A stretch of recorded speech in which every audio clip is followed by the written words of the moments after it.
राधे राधे दोस्तों, मित्रों, क्या आप चाहते हैं कि आपका जीवन सही दिशा में आगे बढ़े?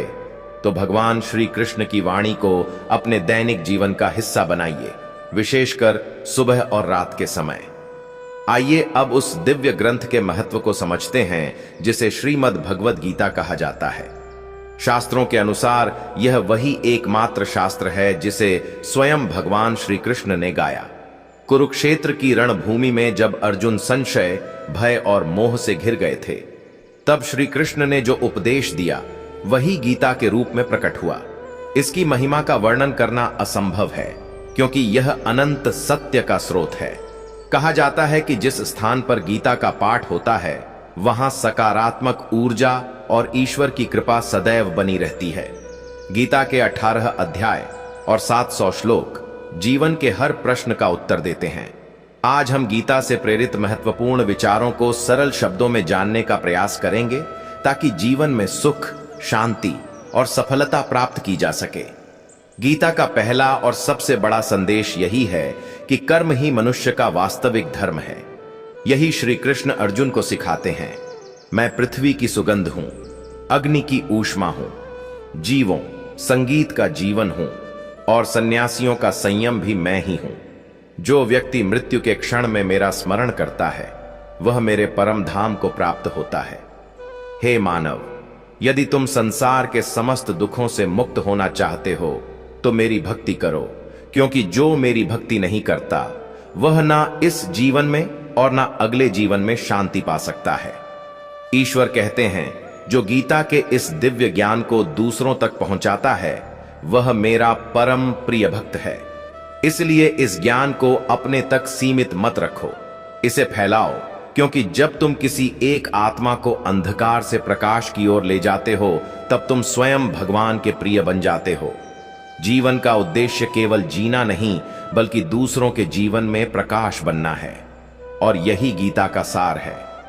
कर्म करो, प्रेम करो और हर क्षण में ईश्वर को अनुभव करो। मित्रों, आगे बढ़ने से पहले आपसे अनुरोध है कि यदि आप हमारे चैनल पर नए हैं तो एवं चैनल को सब्सक्राइब करें, वीडियो को लाइक करें और कमेंट में जय श्री कृष्ण लिखकर अपनी भक्ति दिखाएं। गीता का पहला उपदेश यह सिखाता है कि जीवन में कभी भी संगीत स्वयं को किसी व्यक्ति या परिस्थिति का जरूरतमंद मत बनने दो, क्योंकि जब तक तुम अपने अस्तित्व को आत्मनिर्भर रखोगे तब तक कोई भी शक्ति तुम्हें पीड़ा नहीं, संगीत पहुंचा सकती। जब तुम किसी पर निर्भर हो जाते हो तब वही व्यक्ति तुम्हारी कमजोरी बन जाता है और वहीं से तुम्हारे दुखों की शुरुआत होती है। जो व्यक्ति तुम्हारे लिए आवश्यकता बन जाता है वही धीरे धीरे तुम्हारी स्वतंत्रता छीन लेता है। जिस दिन तुमने अपने जीवन का नियंत्रण किसी दूसरे के हाथों सौंप दिया, उसी दिन से तुम्हारे सुख का निर्णय भी वही करने लगता है। जरूरतमंदी केवल वस्तुओं या सहायता की नहीं होती, बल्कि सबसे बड़ी जरूरतमंद की होती है। मन जब किसी के प्रति भावनात्मक रूप से निर्भर हो जाता है तब वहीं से मनुष्य की असली गुलामी शुरू होती है। याद रखना, संसार में मां और पिता के अतिरिक्त कोई ऐसा संगीत नहीं है जो तुम्हारे जरूरतमंद बनने पर तुम्हारा शुद्ध हित चाहे। बाकी सब कहीं ना कहीं अपने स्वार्थ की डोर से बंधे होते हैं। इसलिए जीवन में सदा आत्मनिर्भर बनो। स्वयं को इतना सशक्त बनाओ कि किसी की कृपा की आवश्यकता ना पड़े। गीता का दूसरा उपदेश कहता है कि असफलता के भय से रुक जाना ही वास्तविक असफलता है।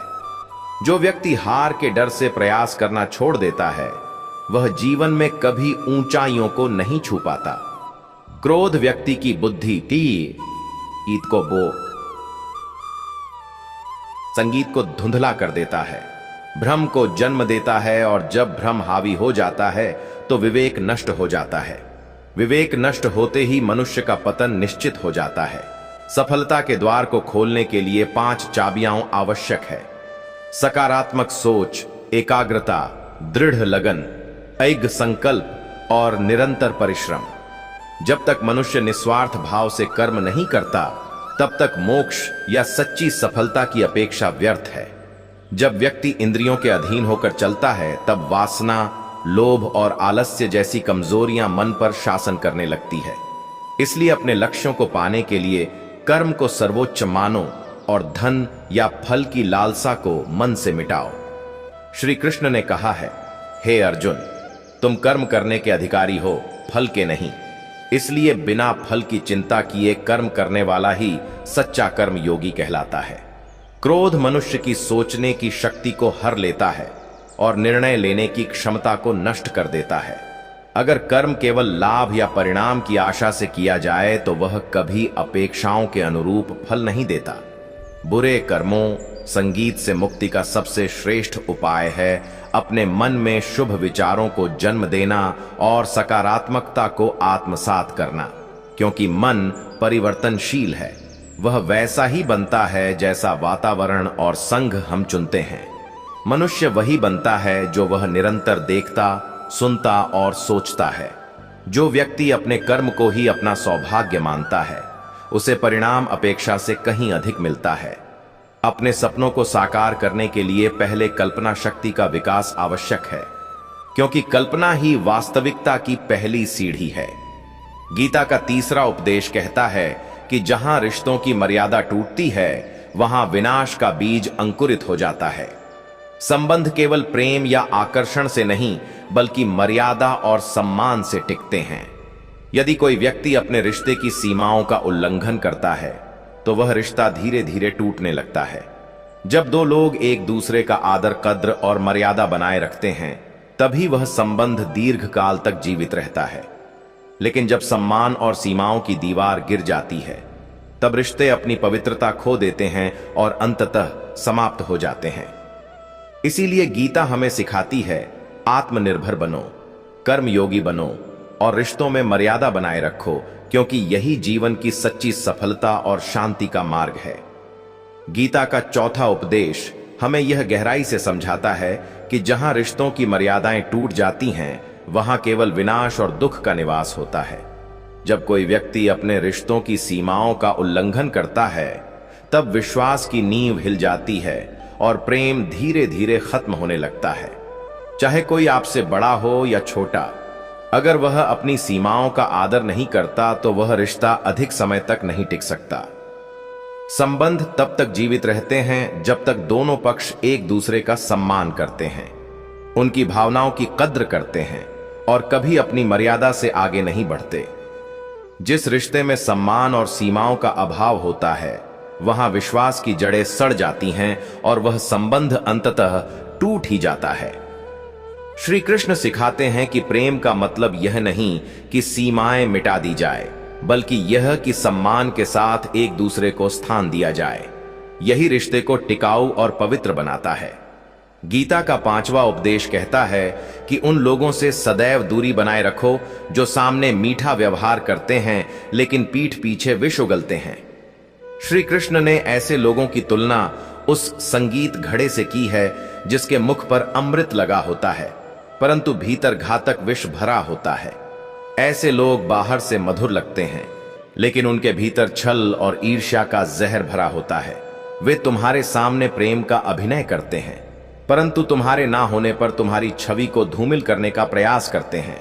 ऐसे लोगों से जितना दूर रहो, उतना ही मन शांत रहता है, क्योंकि जो व्यक्ति अपनेपन का दिखावा करता है परंतु भीतर से द्वेष रखता है, वह मित्र नहीं शत्रु के समान होता है।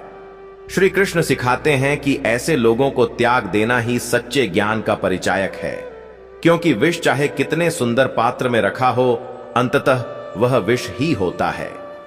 गीता का छठवां उपदेश बताता है कि अपनी भावनाएं हर किसी के सामने प्रकट नहीं करनी चाहिए।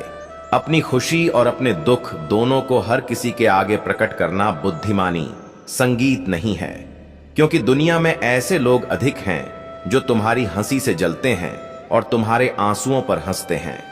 अपनी प्रसन्नता को सब पर उजागर करना अक्सर दूसरों की ईर्ष्या को आमंत्रण देता है, और अपने दुख को सबके सामने रखना अक्सर उपहास का कारण बनता है।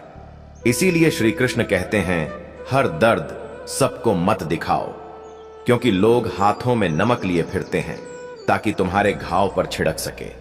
अपनी पीड़ा केवल उसे बताओ जो उसे समझ सके, क्योंकि हर कान सुन तो सकता है पर समझ हर दिल नहीं पाता। गीता का 7वां उपदेश यह सिखाता है कि जीवन में कुछ नया पाने या रचने के लिए अक्सर पुराने को पूरी तरह मिटाना आवश्यक होता है। जब कुंती ने श्री कृष्ण से पूछा कि आपने इतना भयंकर महायुद्ध क्यों करवाया, तो उन्होंने कहा, अधर्म जब अपनी सीमा लांघ जाता है तब धर्म की स्थापना के लिए पुराने का विनाश अनिवार्य हो जाता है। जैसे किसी पुराने और जर्जर भवन को तोड़कर ही नया महल खड़ा किया जा सकता है, वैसे ही जीवन में भी नई शुरुआत करने के लिए बीते हुए बोझ, पुरानी गलतियों और निष्फल रिश्तों को त्यागना पड़ता है। परिवर्तन का मार्ग तभी बनता है जब पुराने को समाप्त किया जाए।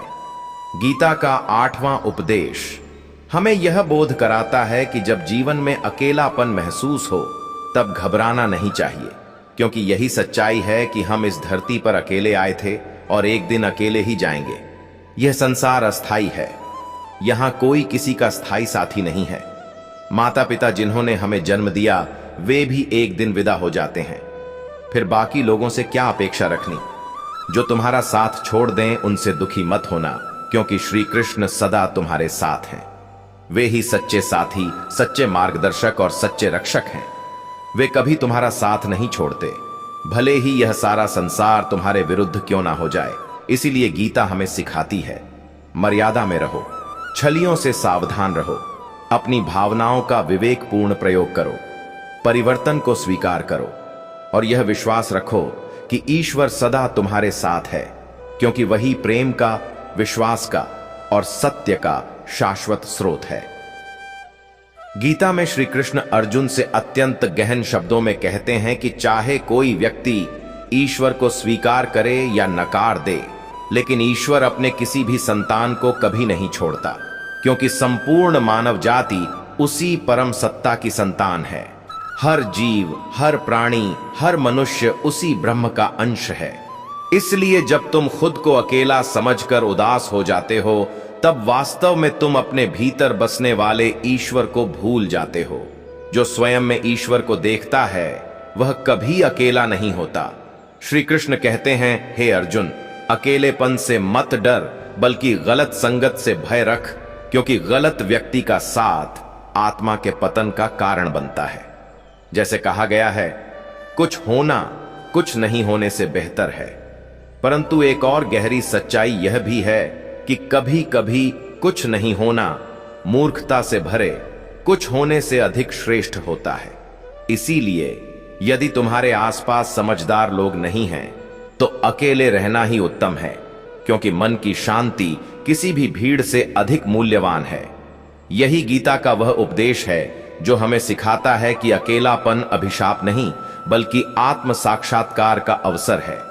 दुनिया में कोई किसी का स्थायी साथी नहीं होता, इसलिए दूसरों के जाने पर दुखी मत हो, बल्कि यह जानो कि स्वयं भगवान सदा तुम्हारे साथ है।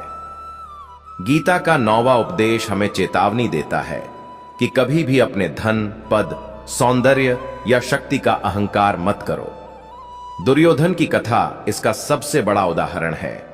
उसे अपने बल, अपने सामर्थ्य और अपने साम्राज्य पर घमंड था। उसे विश्वास था कि भीष्म, द्रोणाचार्य और कर्ण जैसे योद्धा उसके साथ हैं, इसलिए कोई उसका कुछ नहीं बिगाड़ सकता। लेकिन वही अभिमान उसके विनाश का कारण बन गया। अहंकार व्यक्ति को अंधा कर देता है, और जो अंधा हो जाता है वह सत्य का मार्ग कभी नहीं देख पाता। जो लोग अपने धन या पद के अहंकार में दूसरों को तुच्छ समझते हैं, समय एक दिन उन्हें संगीत उसी घमंड की ज्वाला में जला देता है। श्री कृष्ण कहते हैं, हे अर्जुन, विनम्रता ही सच्चा वैभव है और अहंकार ही विनाश की जड़। इसलिए जीवन में चाहे जितनी सफलता मिले, उतनी ही विनम्रता धारण करनी चाहिए। सफलता तभी सार्थक होती है जब उसमें दूसरों के प्रति सम्मान छिपा हो। गीता का 9वां उपदेश मृत्यु और जीवन के सत्य को प्रकट करता है। श्री कृष्ण अर्जुन से कहते हैं, हे अर्जुन, मृत्यु कोई अंत नहीं बल्कि एक नया आरंभ है। यह वह सत्य है जिसे कोई नकार नहीं सकता। शरीर नश्वर है, यह मिट्टी के समान है, लेकिन आत्मा अमर है जो कभी जन्म नहीं लेती और कभी मरती नहीं। संगीत, यह शरीर केवल कुछ समय का आवास है, एक किराए का घर है जिसमें आत्मा कुछ क्षणों के लिए विश्राम करती है।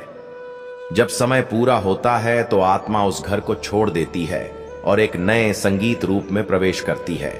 इसलिए मृत्यु पर शोक करना अज्ञानता है, क्योंकि जो आया है वह जाएगा ही। जीवन की सबसे बड़ी समझदारी यही है कि हम उस सत्य को स्वीकार करें जिससे भाग नहीं सकते। श्री कृष्ण यह भी कहते हैं कि मनुष्य की सबसे बड़ी भूल यह है कि वह झूठ को सच मानकर जीवन जीता है।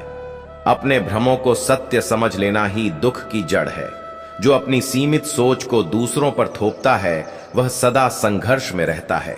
इसलिए विचारों में उदारता लाओ और सत्य को उसके वास्तविक रूप में स्वीकार करो। वासना, क्रोध और लोभ यह 3 नरक के द्वार हैं। यह मनुष्य के विवेक को नष्ट कर देते हैं और आत्मा को अंधकार में धकेल देते हैं। जो व्यक्ति इनसे दूर रहता है वही सच्चे अर्थों में मोक्ष की ओर अग्रसर होता है। जैसे सोना अग्नि में तप कर अधिक चमकदार बनता है, वैसे ही संकट वीरों की पहचान कराता है। कठिनाइयां किसी को तोड़ती नहीं बल्कि यह दिखाती है कि भीतर कौन कितना मजबूत है। मनुष्य का सबसे बड़ा मित्र और सबसे भयंकर शत्रु उसका अपना मन है। यदि मन को जीत लिया तो पूरी दुनिया जीत ली। यदि मन पर नियंत्रण खो दिया तो सब कुछ खो दिया। इच्छाओं की अधिकता ही जीवन के सुकून को लूट लेती है, क्योंकि जो हमेशा अधिक चाहता है वह कभी संतुष्ट नहीं होता। श्री कृष्ण कहते हैं, हे अर्जुन, फल की चिंता मत करो, क्योंकि जो अपने धर्म का पालन पूरी निष्ठा से करता है उसे परिणाम स्वयं ईश्वर देता है। बिना पुरुषार्थ के अच्छा फल पाने की उम्मीद करना व्यर्थ है। धर्म के मार्ग पर चलने वाले को कभी भय नहीं होता, क्योंकि उसका पथ स्वयं ईश्वर द्वारा प्रकाशित होता है। जो व्यक्ति परिणाम की चिंता छोड़कर केवल कर्म में आनंद लेता है वही सच्चे सुख और आत्मिक शांति को प्राप्त करता है। इसीलिए गीता हमें सिखाती है, भय छोड़ो, अहंकार त्यागो, सत्य को स्वीकारो और अपने मन को नियंत्रित रखकर अपने धर्म का निडरता से पालन करो। क्योंकि सच्चा कर्म वही है जो बिना स्वार्थ, बिना अहंकार और बिना भय के किया जाए, और वही मनुष्य सच्चे अर्थों में मुक्त कहलाता है। श्रीमद् भगवत गीता का 11वां उपदेश अत्यंत गहन और जीवन की सच्चाई से जुड़ा हुआ है। श्री कृष्ण अर्जुन से कहते हैं कि मनुष्य को कभी भी उस स्थान, व्यक्ति या परिस्थिति के पास नहीं जाना चाहिए जहां उसके प्रति सम्मान, प्रेम या सच्ची भावना ना हो। जहां आत्मसम्मान की कीमत ना हो वहां रहना आत्मा का अपमान है। महाभारत के युद्ध से पहले जब श्री कृष्ण शांति दूत बनकर हस्तिनापुर पहुंचे, तब दुर्योधन ने कपटपूर्ण भाव से उनका स्वागत करने की योजना बनाई। शकुनी ने दुर्योधन से कहा था कि कृष्ण अत्यंत प्रभावशाली और मायावी है। यदि इन्हें अपने पक्ष में कर लिया जाए तो विजय निश्चित है। इसी छलपूर्ण सोच से प्रेरित होकर दुर्योधन ने श्री कृष्ण को अपने घर आने का निमंत्रण भेजा और कहा, आप मेरे घर पधारिए, मेरे भोजन संगीत को स्वीकार कीजिए, मुझे सेवा का अवसर दीजिए। परंतु श्री कृष्ण मुस्कुराए और बोले, दुर्योधन, मनुष्य को किसी के घर तभी जाना चाहिए जब वहां सच्चा प्रेम हो या जब जीवन में कोई बहुत बड़ी आपत्ति आ पड़ी हो। ना तो मुझे कोई संकट है और ना ही तुम्हारे हृदय में मेरे लिए कोई स्नेह। इसलिए मैं तेरे घर नहीं जाऊंगा। तुम मुझे बुला रहे हो अपने स्वार्थ की पूर्ति के लिए, ना कि प्रेम या आदर के लिए। यह उत्तर केवल दुर्योधन को ही नहीं बल्कि संपूर्ण मानवता के लिए एक गहरी सीख है कि जहां भावनाओं में स्वार्थ छिपा हो वहां जाना अपने आत्मसम्मान को गिराने के संगीत समान है। श्री कृष्ण का यह उपदेश हमें सिखाता है कि किसी के मीठे शब्दों या बाहरी सत्कार से प्रभावित होकर कभी स्वयं को उस स्थान पर ना रखो जहां तुम्हारी कद्र नहीं है, क्योंकि जहां प्रेम नहीं होता वहां आत्मा घुटती है और जहां सम्मान नहीं होता वहां हृदय टूटता है। जीवन में हमें हमेशा ऐसे लोगों और स्थानों का चयन करना चाहिए जहां सच्चाई, अपनापन और श्रद्धा का वातावरण हो। याद रखना, हर रिश्ता जो सम्मान और स्नेह से रहित हो वह आत्मिक बंधन नहीं बल्कि बंधन की जंजीर बन जाता है। इसलिए श्री कृष्ण का संदेश स्पष्ट है, यदि कोई तुम्हें सिर्फ अपने लाभ के लिए बुलाए, तुम्हारी उपस्थिति को स्वार्थ के तराजू में तोले, तो तो वहां जाना स्वयं के प्रति अन्याय है। अपने जीवन में वही लोग रखो जो तुम्हारे मौन को समझे, तुम्हारे दुख को महसूस करें और तुम्हारे अस्तित्व को आदर दे। मित्रों, कान्हा कहते हैं, हे अर्जुन, जहां हृदय में प्रेम ना हो वहां कदम रखना भी अपवित्र है। प्रेम और सम्मान ही जीवन की सबसे बड़ी पूंजी है। अतः मनुष्य को सदैव वही स्थान चुनना चाहिए जहां उसकी आत्मा को शांति मिले, उसका सम्मान बना रहे और जहां उसे महसूस हो कि वह वास्तव में प्रिय है, क्योंकि जीवन में वही जगह सबसे पवित्र होती है जहां आपका स्वागत दिल से किया जाता है, दिखावे से नहीं। और वही लोग सबसे अपने होते हैं जो आपके होने का मूल्य जानते हैं, आपके मौन में भी आपकी उपस्थिति को महसूस करते हैं। इसलिए कान्हा की यह वाणी सदा स्मरण रखो, जहां इज्जत ना हो वहां रहना अपने ईश्वर प्रदत्त सम्मान का अपमान है। मित्रों, एक तोते ने बताया कि धन केवल हाथ पैर से नहीं बल्कि बुद्धि की समझ से जन्म लेता है, ना कि केवल कठोर परिश्रम से। क्या कभी यह बात मन में आई है? उसी निर्धन शिल्पकार को एक तोते ने उन्नति,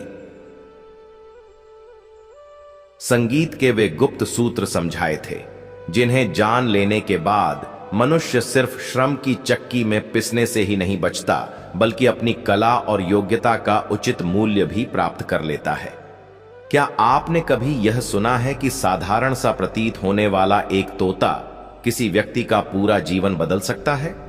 वही तोता उसे दरिद्रता के कीचड़ से बाहर निकालकर आदर और संपन्नता की ऊंचाइयों तक पहुंचा सकता है। यह कोई काल्पनिक कथा नहीं है, यह उस गहरे सत्य का वर्णन है जो हमारी आंखों के सामने होते हुए भी हमारी दृष्टि से ओझल रहता है। इस कथा को अंत तक समझने से आपके परिश्रम को ऐसी सही राह मिलेगी जिससे जीवन में किए जा रहे प्रयासों का परिणाम कई गुना होकर सामने आएगा। मन को ऐसा संतोष और आत्मबल मिलेगा कि स्वयं को कभी भी असहाय या निर्बल अनुभव नहीं करेंगे। यह कहानी आपकी सोच को उस स्तर तक उठा देगी जहां कठिनाइयां अवसर के रूप में दिखने लगती हैं और निर्धनता मात्र एक मानसिक धारणा बनकर रह जाती है। आज की यह कथा भी इसी गहन विचार पर आधारित है कि एक तोते ने बताया, पैसा दिमाग से बनता है, मेहनत से नहीं। यह विषय हर उस व्यक्ति से जुड़ा हुआ है जो अपने जीवन को सुधारने के लिए दिन रात संघर्ष करता है। यह प्रसंग हमें कर्म के उस रहस्य से परिचित कराता है जिसे समझने में बड़े बड़े विद्वान और साधक भी अपना पूरा जीवन लगा देते हैं। अनेक लोग अपने जीवन में रक्त और पसीना एक कर देते हैं, रात को दिन और दिन को रात में बदल डालते हैं, फिर भी उनकी आवश्यकताएं पूरी नहीं हो पाती। तब वे मान लेते हैं कि शायद उनके परिश्रम में ही कमी है और वे स्वयं को और अधिक काम की ज्वाला में झोंक देते हैं, लेकिन परिणाम वही रहता है, हाथ फिर भी खाली रह जाते हैं। आखिर ऐसा क्यों होता है कि कोई व्यक्ति कम प्रयास में भी सब कुछ पा लेता है और कोई सब कुछ न्यौछावर करने के बाद भी कुछ हासिल नहीं कर पाता? इसी गढ़ प्रश्न का उत्तर आज की इस अद्भुत कथा में छिपा हुआ है। यह उत्तर कर्म को सही दिशा में करने और अपनी वास्तविक कीमत को पहचानने की समझ में निहित है। यह कथा यही सिखाती है कि केवल देह से श्रम करना पर्याप्त नहीं होता जब तक आपका मस्तिष्क उस परिश्रम का मार्गदर्शक और मेहनत का सारथी ना बने। यह कहानी है रत्नपुरी के उस विलक्षण शिल्पकार सोहन की, जो अपनी छेनी और हथौड़े से कठोर पत्थरों में भी प्राण फूंक देता था, लेकिन उसका स्वयं का जीवन फीका और सूना पड़ा था। उसके हाथों से मानो सोना झड़ता था, फिर भी उसका परिवार 2 समय की रोटी के लिए संघर्ष करता रहता था। और किस तरह एक अनजाने से तोते के कुछ साधारण से शब्दों ने उसकी बिखरी हुई किस्मत के टुकड़ों को फिर से जोड़ दिया और उसे वह सम्मान दिलाया जिसका वह सच्चा अधिकारी था। यह कथा यह समझाएगी कि धन अर्जित करने के लिए केवल शारीरिक बल नहीं बल्कि सही उपाय और बुद्धि की भी आवश्यकता होती है। इसलिए इस कहानी को बीच में छोड़ने की भूल मत करना, क्योंकि कहा जाता है कि अधूरा ज्ञान सदैव नुकसानदेह होता है। इस प्रसंग को अंत तक जानने पर ही वह पूरा रहस्य सामने आएगा जो जीवन की दिशा ही बदल सकता है, तो यदि मन तैयार है सोच को नई ऊंचाई देने के लिए, तो इस वीडियो को पूरा देखें। बहुत पुराने समय की बात है। भारत के मध्य भाग में एक विशाल और वैभवशाली नगर स्थित था, जिसे लोग रत्नपुरी के नाम से जानते थे। और जैसा नाम था वैसा ही उसका ऐश्वर्य भी था। रत्नपुरी की गलियां सदा व्यापारियों, शिल्पकारों और दूर दूर से आए यात्रियों की चहल पहल से भरी रहती थीं। वहां के भव्य बाजार संसार की अनमोल वस्तुओं से सजे रहते थे। लेकिन उस नगर की असली पहचान उसके कुशल कारीगर थे। विशेष रूप से संगमरमर पर काम करने वाले शिल्पी पूरे देश में प्रसिद्ध थे। कहा जाता था कि रत्नपुरी के कारीगरों के हाथों में जादू बसता है, जो निर्जीव पत्थरों में भी संवेदनाएं भर देते हैं। उनकी बनाई प्रतिमाएं इतनी सजीव लगती थीं कि मानो अब भी बोल उठेंगी। इसी रत्नपुरी की एक संकरी गली में सोहन नाम का कारीगर रहता था, जो साधारण नहीं बल्कि अपने कौशल में अद्वितीय था, और बड़े बड़े उस्ताद भी उसकी कला की प्रशंसा करते थे। जब सोहन छेनी और हथौड़ा लेकर पत्थर पर काम करता तो दृश्य ऐसा होता मानो कोई तपस्वी साधना में लीन हो। उसकी आंखों में एक विशेष चमक होती और उसके हाथ किसी सिद्ध कलाकार की तरह पत्थर पर नृत्य करते। वह घंटों बिना थके बिना रुके पत्थर को आकार देता रहता। उसके पसीने की बूंदें जैसे ही पत्थर पर गिरती, मानो पत्थर भी कोमल होकर उसके भावों के अनुसार ढलने लगता। उसकी बनाई मूर्तियां केवल पत्थर नहीं होती थीं, वे अपने भीतर एक कहानी और आत्मा समेटे रहती थी। इतनी अद्भुत प्रतिभा का स्वामी होने के बावजूद सोहन का जीवन अभावों में बीत रहा था। उसका छोटा सा घर मुश्किल से उसकी पत्नी राधा और 2 नन्हे बच्चों को समेट पाता था। कई बार तो घर में अनाज का एक दाना भी नहीं होता और बच्चों को भूखे पेट ही सोना पड़ता। राधा स्वभाव से अत्यंत सहनशील और संतोषी थी। वह कभी सोहन से शिकायत नहीं करती, पर बच्चों की भूख उसकी आत्मा को भीतर से तोड़ देती। सोहन पूरी शक्ति से परिश्रम करता, सूरज उगने से पहले काम पर निकल जाता और देर रात तक श्रम करता रहता। उसने कभी विश्राम नहीं किया, यह मानकर कि अधिक मेहनत ही सब कुछ ठीक कर देगी। उसकी हथेलियां पत्थर सी कठोर हो चुकी थीं, पीठ बोझ से संगीत झुकने लगी थी, फिर भी आंखों में परिवार के उज्जवल भविष्य का सपना जीवित था। रत्नपुरी का सबसे बड़ा और कपटी व्यापारी सेठ धनपत था, जिसके नाम पर नगर की बड़ी बड़ी हवेलियां और मंदिर बने थे, जबकि असल कारीगरी किसी और की होती थी। उसकी दृष्टि में शिल्पकार केवल सस्ते मजदूर थे, जिनका काम आदेश का पालन करना था। सोहन जैसे कई गरीब कारीगर उसी के अधीन काम करते थे। सेठ उनकी कला को मामूली दामों में खरीदकर राजाओं और धनवानों को ऊंचे मूल्य संगीत पर बेचता था। वह सोहन 2 की प्रतिभा से भली भांति परिचित था, जानता था कि उसके जैसा शिल्पी पूरे नगर में दूसरा नहीं, इसलिए उसे हमेशा काम में उलझाए रखता। जब भी सोहन मेहनताना मांगता, सेठ थोड़े से पैसे थमाकर कह देता कि बाजार मंदा है, अगली बार सब बराबर कर दूंगा, और भोला सोहन उसकी बातों पर भरोसा कर लेता। एक दिन सेठ धनपत प्रसन्नता का दिखावा करते हुए सोहन की झोपड़ी पर आया। चेहरे पर चालाक मुस्कान थी और बोला कि महाराज ने नए महल के द्वार के लिए विशाल गजराजों की मूर्तियां बनवानी हैं। यह कार्य उसी ने लिया है और सोहन से बेहतर कोई नहीं कर सकता। यह सुनते ही सोहन की आंखें चमक उठीं। उसे लगा यही अवसर उसकी गरीबी मिटा देगा।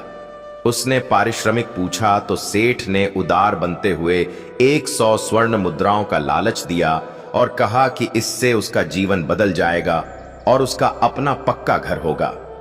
तुम्हारे बच्चे अच्छे कपड़े पहनेंगे। 100 स्वर्ण मुद्राओं का नाम सुनते ही सोहन के पैरों तले जमीन खिसक गई। उसने कभी सपने में भी एक साथ इतनी बड़ी धनराशि की कल्पना नहीं की थी। उसे लगा मानो ईश्वर ने स्वयं उसकी पुकार सुन ली हो। उसने तुरंत घर जाकर यह शुभ समाचार अपनी पत्नी राधा को सुनाया।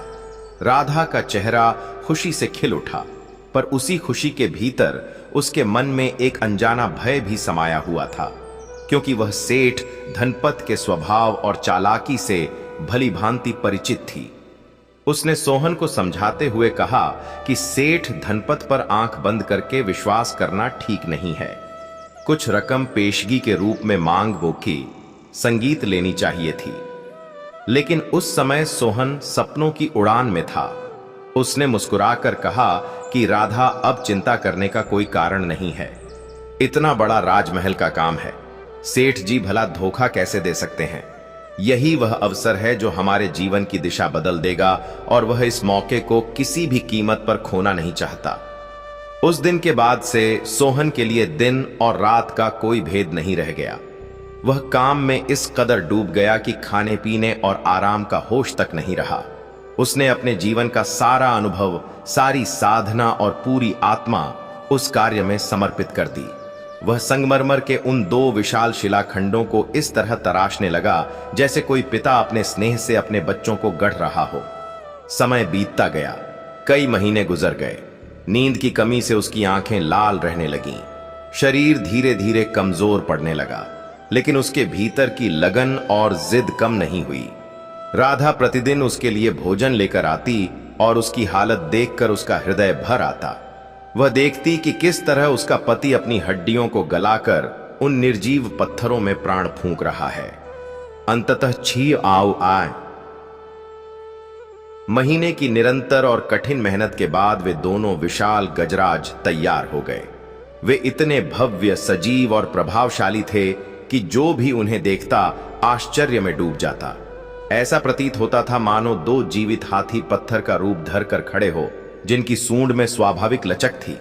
आंखों में राजसी गर्व झलकता था और खाल की हर सिलवट साफ दिखाई देती थी। जिसने भी उन मूर्तियों को देखा वह सोहन की कला की प्रशंसा किए बिना नहीं रह सका। स्वयं सोहन भी अपनी इस अद्भुत रचना को देखकर भावुक हो उठा।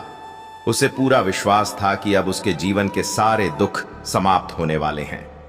बड़ी उम्मीद और विश्वास के साथ वह सेठ धनपत के पास पहुंचा। सेठ ने जब उन मूर्तियों को देखा तो उसकी आंखें भी चमक उठीं। मन ही मन उसने सोचा कि यह तो उसकी कल्पना से भी कहीं अधिक सुंदर है और महाराज इन्हें देखकर मनचाहा मूल्य देंगे।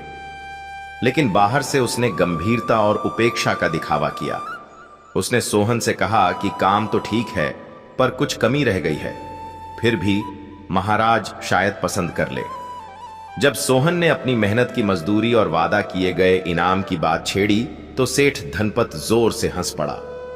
उसने अपनी तिजोरी से केवल 10 चांदी संगीत के सिक्के निकाले और सोहन की ओर उछाल दिए, यह कहते हुए कि यही उसकी मेहनत का फल है और इनाम की बात छोड़ दे, क्योंकि उसे राजमहल का काम मिल जाना ही बहुत बड़ी बात है।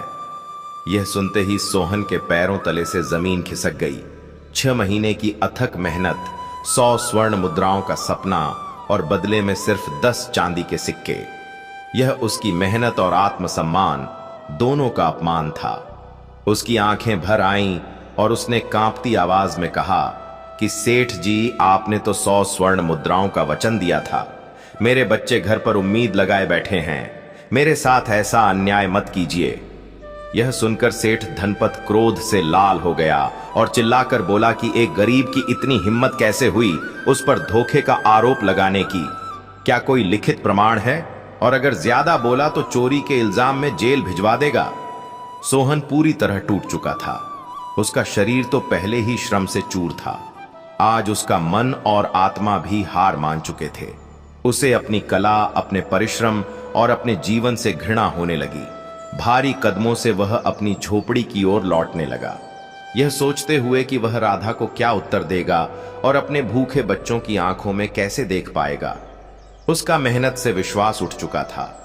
उसे लगने लगा कि इस संसार में गरीबों के लिए कोई जगह नहीं है, यहां केवल चालाक और बेईमान लोग ही आगे बढ़ते हैं। रास्ते में उसने वही भव्य महल देखा जिसके द्वार पर उसके बनाए हाथी स्थापित किए जा रहे थे। लोग उनकी प्रशंसा कर रहे थे और सेठ धनपत को बधाइयां दे रहे थे, जैसे वह सब कुछ उसी ने बनाया हो। यह दृश्य सोहन के जख्मी हृदय पर नमक छिड़कने जैसा था। वह उस भीड़ से दूर निराश और टूटे मन से शहर की अनजानी गलियों में भटकने लगा। उसे अपने जीवन का कोई उद्देश्य दिखाई नहीं दे रहा था। वह बस चलता जा रहा था। बिना मंजिल और बिना आशा के उसके मन में बार बार यही विचार आ रहा था कि इतनी अपमानजनक जिंदगी जीने से बेहतर है सब कुछ समाप्त कर देना। दुख और निराशा के अथाह सागर में डूबा हुआ सोहन शहर की गलियों में यूं ही भटकता रहा। हर कदम पहले से ज्यादा बोझ लगता जा रहा था। तुम्हारे बच्चे अच्छे कपड़े पहनेंगे, हर सांस एक बोझ की तरह उसके सीने पर चढ़ती जा रही थी।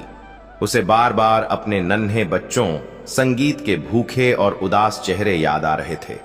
पत्नी राधा की वह भरोसे से भरी आंखें सामने घूम रही थीं और सेठ धनपत की वह कुटिल हंसी उसके कानों में हथौड़े की तरह गूंज रही थी। उसे महसूस होने लगा था कि उसका परिश्रम, उसकी कला, उसका हुनर सब व्यर्थ है। इस संसार में सच्ची कला का कोई मूल्य नहीं। यहां तो केवल छल और चालाकी ही राज करती है। यूं ही भटकते भटकते वह नगर के ऐसे हिस्से में आ पहुंचा जहां उसका पहले कभी जाना नहीं हुआ था। यह इलाका शांत और पुराना था। यहां ऊंची हवेलियों की चकाचौंध नहीं थी। आसपास छोटी छोटी दुकानें थीं और वातावरण में जड़ी बूटियों की अनोखी संगीत खुशबू तैर रही थी। एक दुकान के बाहर आकर वह थकान से बैठ गया। दुकान बहुत साधारण थी। बाहर एक पुराना लकड़ी का तख्ता लटका हुआ था, लेकिन उस पर क्या लिखा है यह पढ़ने की इच्छा भी उसके भीतर नहीं बची थी। मन इतना भारी था कि आसपास की दुनिया से उसका कोई संबंध नहीं रह गया था। उसने सिर घुटनों में छिपा लिया और आंखों से आंसू बहने लगे। उसे लग रहा था जैसे यह उसके जीवन की सबसे बड़ी हार है। तभी उसके कानों में एक तेज और साफ आवाज गूंजी, क्या यूं ही मेहनत की चक्की में पिसते रहोगे या कभी दिमाग की तरकीब भी अपनाओगे? आवाज सुनकर वह चौंक गया और सिर उठाकर देखने लगा, लेकिन आसपास कोई दिखाई नहीं दिया। उसे लगा शायद यह दुख और थकान का भ्रम है। ऐसा अक्सर होता है। उसने फिर से सिर झुका लिया। कुछ ही क्षणों बाद वही आवाज दोबारा सुनाई दी। इस बार पहले से भी ज्यादा स्पष्ट। पत्थर तोड़ते तोड़ते तकदीर जोड़ने की कला कब सीखोगे? उसे लगा शायद दुख ने उसे पागल कर दिया है। तभी तोते ने गर्दन टेढ़ी की और बोला, हैरान क्यों होते हो? जब तुम्हारे तराशे पत्थर के हाथ ही सजीव लग सकते हैं तो एक असली तोता बोल क्यों नहीं सकता? असल समस्या यही है कि तुम केवल वही मानते हो जो आंखों से दिखता है। जो नहीं दिखता उस पर सोचते ही नहीं। सोहन की हैरानी की सीमा नहीं रही। वह स्तब्ध होकर तोते को देखता रहा। वह अपना दुख, अपना अपमान सब कुछ भूल गया। उसका पूरा ध्यान उसी अनोखे पक्षी पर टिक गया। कांपती आवाज में उसने पूछा, तुम कौन हो और तुम्हें मेरे बारे में यह सब कैसे पता? तोता हंसा। उसकी हंसी किसी घंटी की तरह गूंजी। मैं कौन हूं यह जानना जरूरी नहीं, जरूरी यह है कि तुम कौन हो। सोहन, तुम एक कलाकार हो, एक जादूगर जो पत्थरों में प्राण डाल देता है लेकिन खुद मजदूरों जैसी जिंदगी जी रहा है। तुमने अपने हुनर को सेठ धनपत जैसे गिद्ध के हाथों सौंप दिया। सोहन की आंखें फिर भर आईं। उसने कहा, मैं क्या करता? मेरे पास कोई और रास्ता नहीं था। परिवार का पेट पालना था। मैंने सोचा था कि मेहनत करूंगा तो फल जरूर मिलेगा, लेकिन मुझे तो केवल धोखा मिला। तोते ने कहा, फल मिलता है, लेकिन तभी जब बीज सही जमीन में सही तरीके से बोया जाए। तुमने अपना कीमती बीज बंजर टाए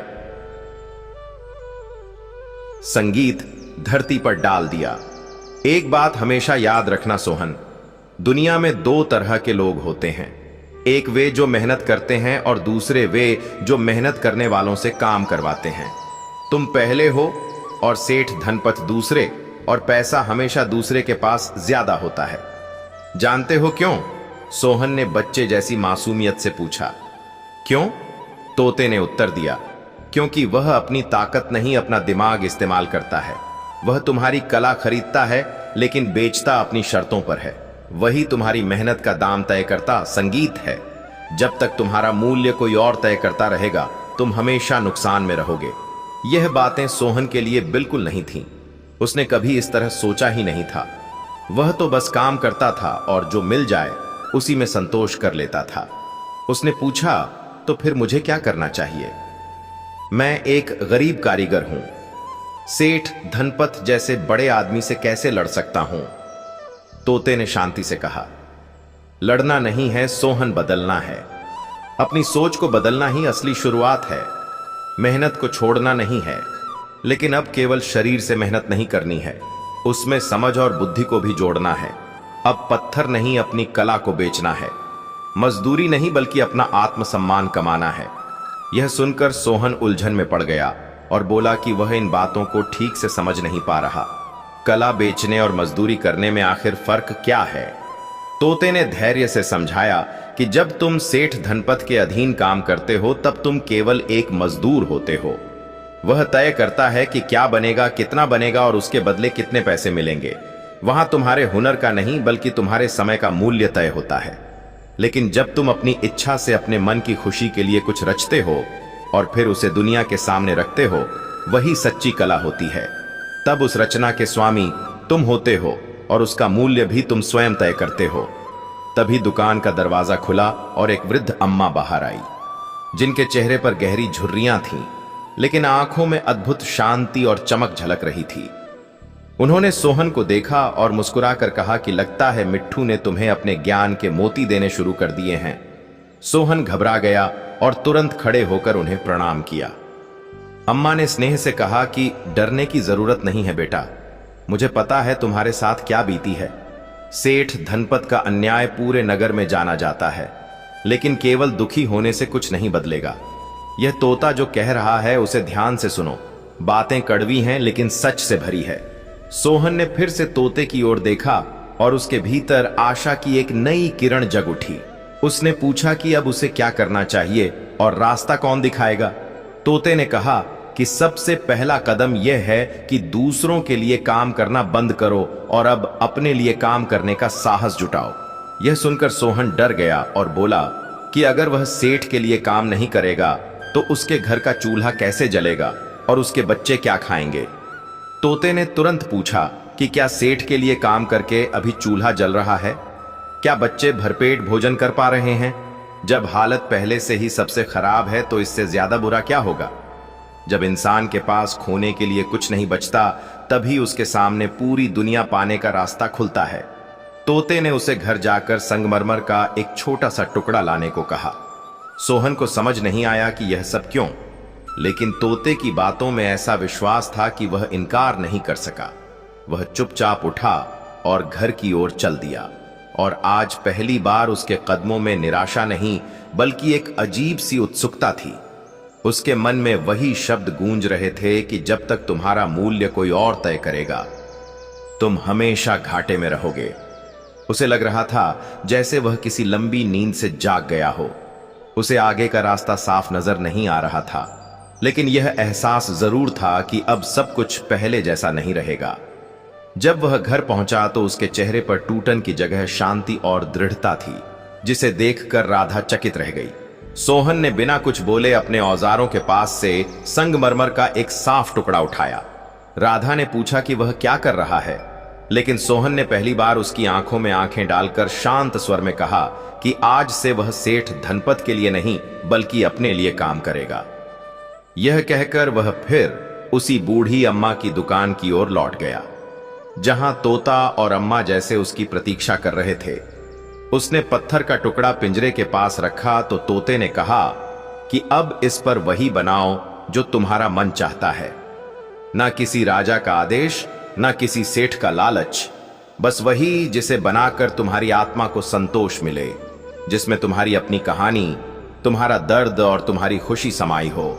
सोहन ने छेनी और हथौड़ा संभाला और वर्षों बाद बिना किसी दबाव और समय सीमा के काम करने बैठ गया। उसकी आंखें बंद थीं और यादों का सैलाब उमड़ रहा था।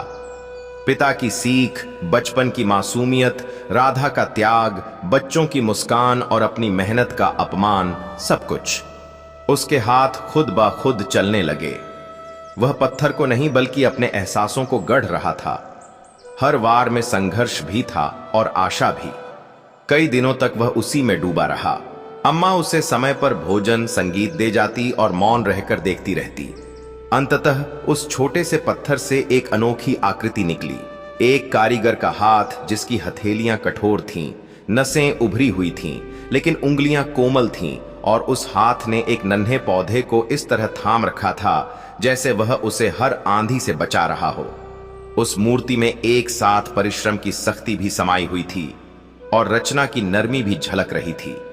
वह हथेली सोहन की थी और वह छोटा सा पौधा उसके अरमानों का, उसके घर परिवार के भविष्य का संकेत था। उस प्रतिमा को गढ़ते समय सोहन को जो आत्मिक सुकून मिला था, वैसा सुकून उसे आज तक बड़े से बड़े काम कर लेने के बाद भी महसूस नहीं हुआ था। बूढ़ी अम्मा और वह तोता भी उस आकृति को देखकर अचंभित रह गए थे। तोते ने स्वर में कहा कि यही असली कला है सोहन, यह साधारण मजदूरी नहीं है, इसमें तुम्हारी आत्मा की सांसें बसती हैं। अब बताओ इसकी कीमत क्या तय करोगे? सोहन ने शांत स्वर में उत्तर दिया, यह तो अमूल्य है, इसे बेचना मेरे लिए संभव नहीं। तोता खिलखिलाकर हंसा और बोला, यही शब्द मैं सुनना चाहता था। जिस दिन कलाकार को अपनी रचना अनमोल लगने लगती है, उसी दिन संसार उसकी असली कीमत समझना शुरू करता है। लेकिन जीवन चलाने के लिए धन भी आवश्यक है, इसलिए अब सोच समझकर बुद्धि का उपयोग करो। इस प्रतिमा को सेठ धनपत के पास मत ले जाना और ना ही इसे बाजार में बेचने का प्रयास करना। इसे नगर के मुख्य चौराहे पर उस विशाल पीपल के वृक्ष के नीचे स्थापित कर देना। नीचे एक छोटा लकड़ी का पटरा रखना और उस पर लिख देना कि यह उन कारीगरों के हाथों की कहानी है जो पत्थरों में प्राण फूंकते हैं पर अपने लिए आशियाना नहीं बना पाते। यह है बिक्री के लिए नहीं है, केवल देखने के लिए संगीत है। सोहन को यह योजना कुछ विचित्र लगी। बिना बेचे धन कैसे मिलेगा? यह बात उसकी समझ से बाहर थी। फिर भी तोते पर उसका भरोसा अडिग हो चुका था। उसने वैसा ही किया और अपनी सबसे उत्कृष्ट कृति को नगर के सबसे चहल पहल वाले चौराहे पर रख दिया तथा नीचे वही शब्द अंकित कर दिए।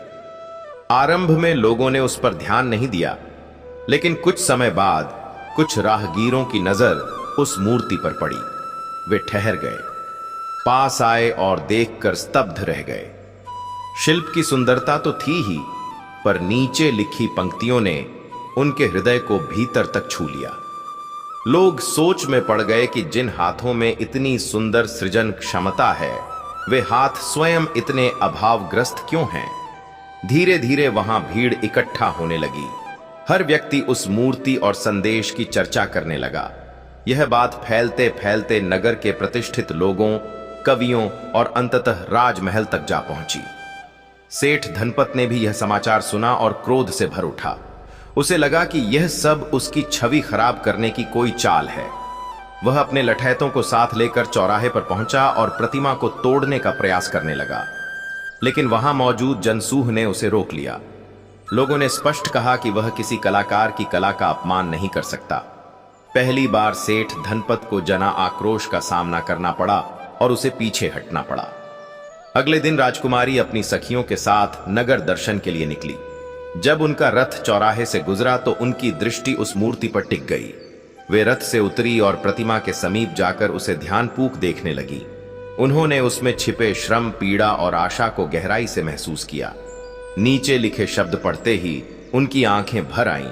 उन्होंने मंत्री से पूछा कि यह अनुपम कृति किस महान कलाकार की है? मैं उससे भेंट करना चाहती हूं। लोगों ने उन्हें सोहन के बारे में बताया और तुरंत सोहन को सम्मान सहित राजमहल बुलाया गया। सोहन भयभीत था।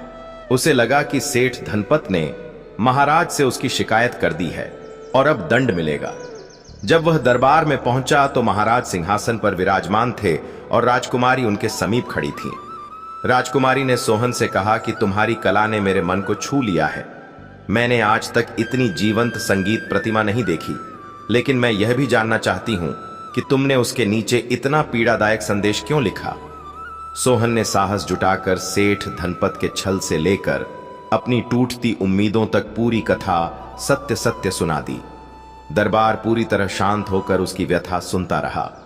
महाराज को सेठ धनपत की करतूतों पर अत्यंत क्रोध आया और उन्होंने तत्काल उसे गिरफ्तार करने तथा उसकी संपत्ति जदा कर उन सभी कारीगरों में बांटने का आदेश दिया जिनका उसने शोषण किया था। फिर महाराज सोहन की ओर मुद्दे और बोले, कि तुम सच्चे कलाकार हो और सच्चे कलाकार का स्थान राज दरबार में होता है, किसी लोभी सेठ की दुकान पर नहीं। आज से तुम्हें हमारा राजकीय शिल्पकार नियुक्त किया जाता है। तुम्हें रहने के लिए सम्मानजनक आवास और तुम्हारी कला के अनुरूप मासिक वेतन दिया जाएगा। तुम्हारा कार्य किसी के आदेश पर मूर्तियां बनाना नहीं, बल्कि अपनी कल्पना से ऐसी कृतियां रचना होगा जो आने वाली पीढ़ियों को प्रेरित करें। सोहन को अपने कानों पर विश्वास नहीं हुआ।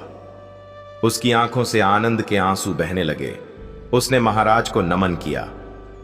जिस मान और पहचान के लिए वह जीवन भर संघर्ष करता रहा था, वह आज उसे मिल गया था।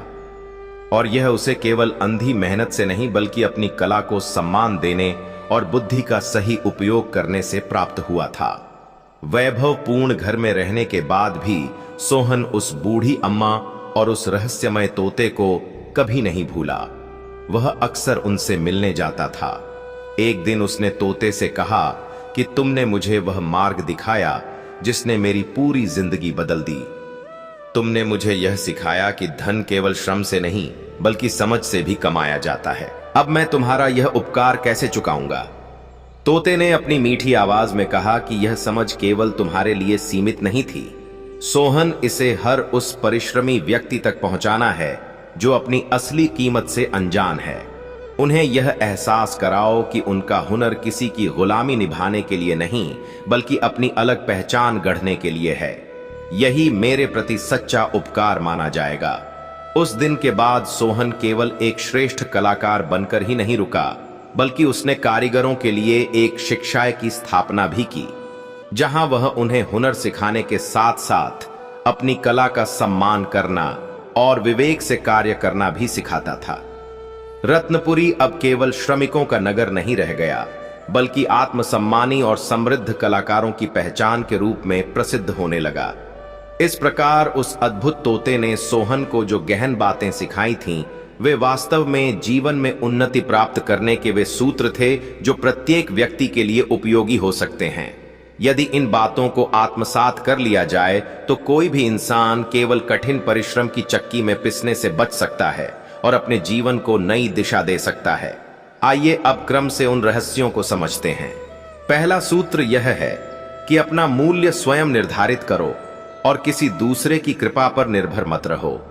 तोते ने सोहन को समझाया था कि जब तक वह सेठ धनपत को अपनी मेहनत का दाम तय करने देगा, तब तक उसका शोषण होता रहेगा। सोहन में प्रतिभा की कोई कमी नहीं थी, लेकिन उसे अपनी कीमत का ज्ञान नहीं था। जिस दिन उसने अपनी कला को अनमोल समझा और उसे बिकाऊ मानने से इनकार किया, उसी क्षण दुनिया ने उसकी वास्तविक अहमियत को पहचान लिया। जीवन में भी यही सत्य है कि जब इंसान स्वयं को छोटा समझता है, तो समाज भी उसे सस्ते में आता है। इसलिए अपनी क्षमता को पहचानो और स्वयं का सम्मान करना सीखो। किसी के दिए गए तुच्छ टुकड़ों पर आश्रित मत रहो। दूसरा सूत्र यह है कि मेहनत नींव होती है, लेकिन सोच इमारत का काम करती है। सोहन वर्षों से अथक परिश्रम कर रहा था, फिर भी उसके हिस्से में केवल गरीबी ही आ रही थी। उसकी मेहनत मजबूत नींव जैसी थी, पर उस पर कोई इमारत खड़ी नहीं हो पा रही थी। तोते ने उसे विवेक का उपयोग करना सिखाया और एक नई युक्ति बताई कि अपनी कला को सीधे बाजार में बेचने के बजाय उसे भावना और कहानी के साथ प्रस्तुत करो। यही बुद्धि का प्रयोग था। केवल मेहनत करने से इंसान एक स्तर तक पहुंचता है, लेकिन सही दिशा में सोच समझकर की गई मेहनत उसे शिखर तक ले जाती है। इसलिए हमेशा अपने कार्य को बेहतर ढंग से प्रस्तुत करने के उपाय खोजते रहो। तीसरा सूत्र यह है कि केवल काम मत बेचो, बल्कि अपनी कला और सोच को प्रस्तुत करो।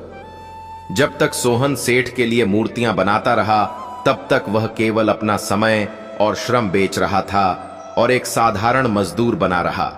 लेकिन जब उसने भावना और कथा के साथ वह प्रतिमा बनाई, तब वह अपनी कला और दृष्टि को बेच रहा था, और तभी वह एक सच्चा कलाकार बन पाया। संसार साधारण काम को कम और कला को अधिक सम्मान देता है। इसलिए जो भी कार्य करो, उसे केवल नौकरी समझकर मत निभाओ, बल्कि उसमें अपनी रचनात्मकता, अपनी सोच और अपना हृदय जोड़ो।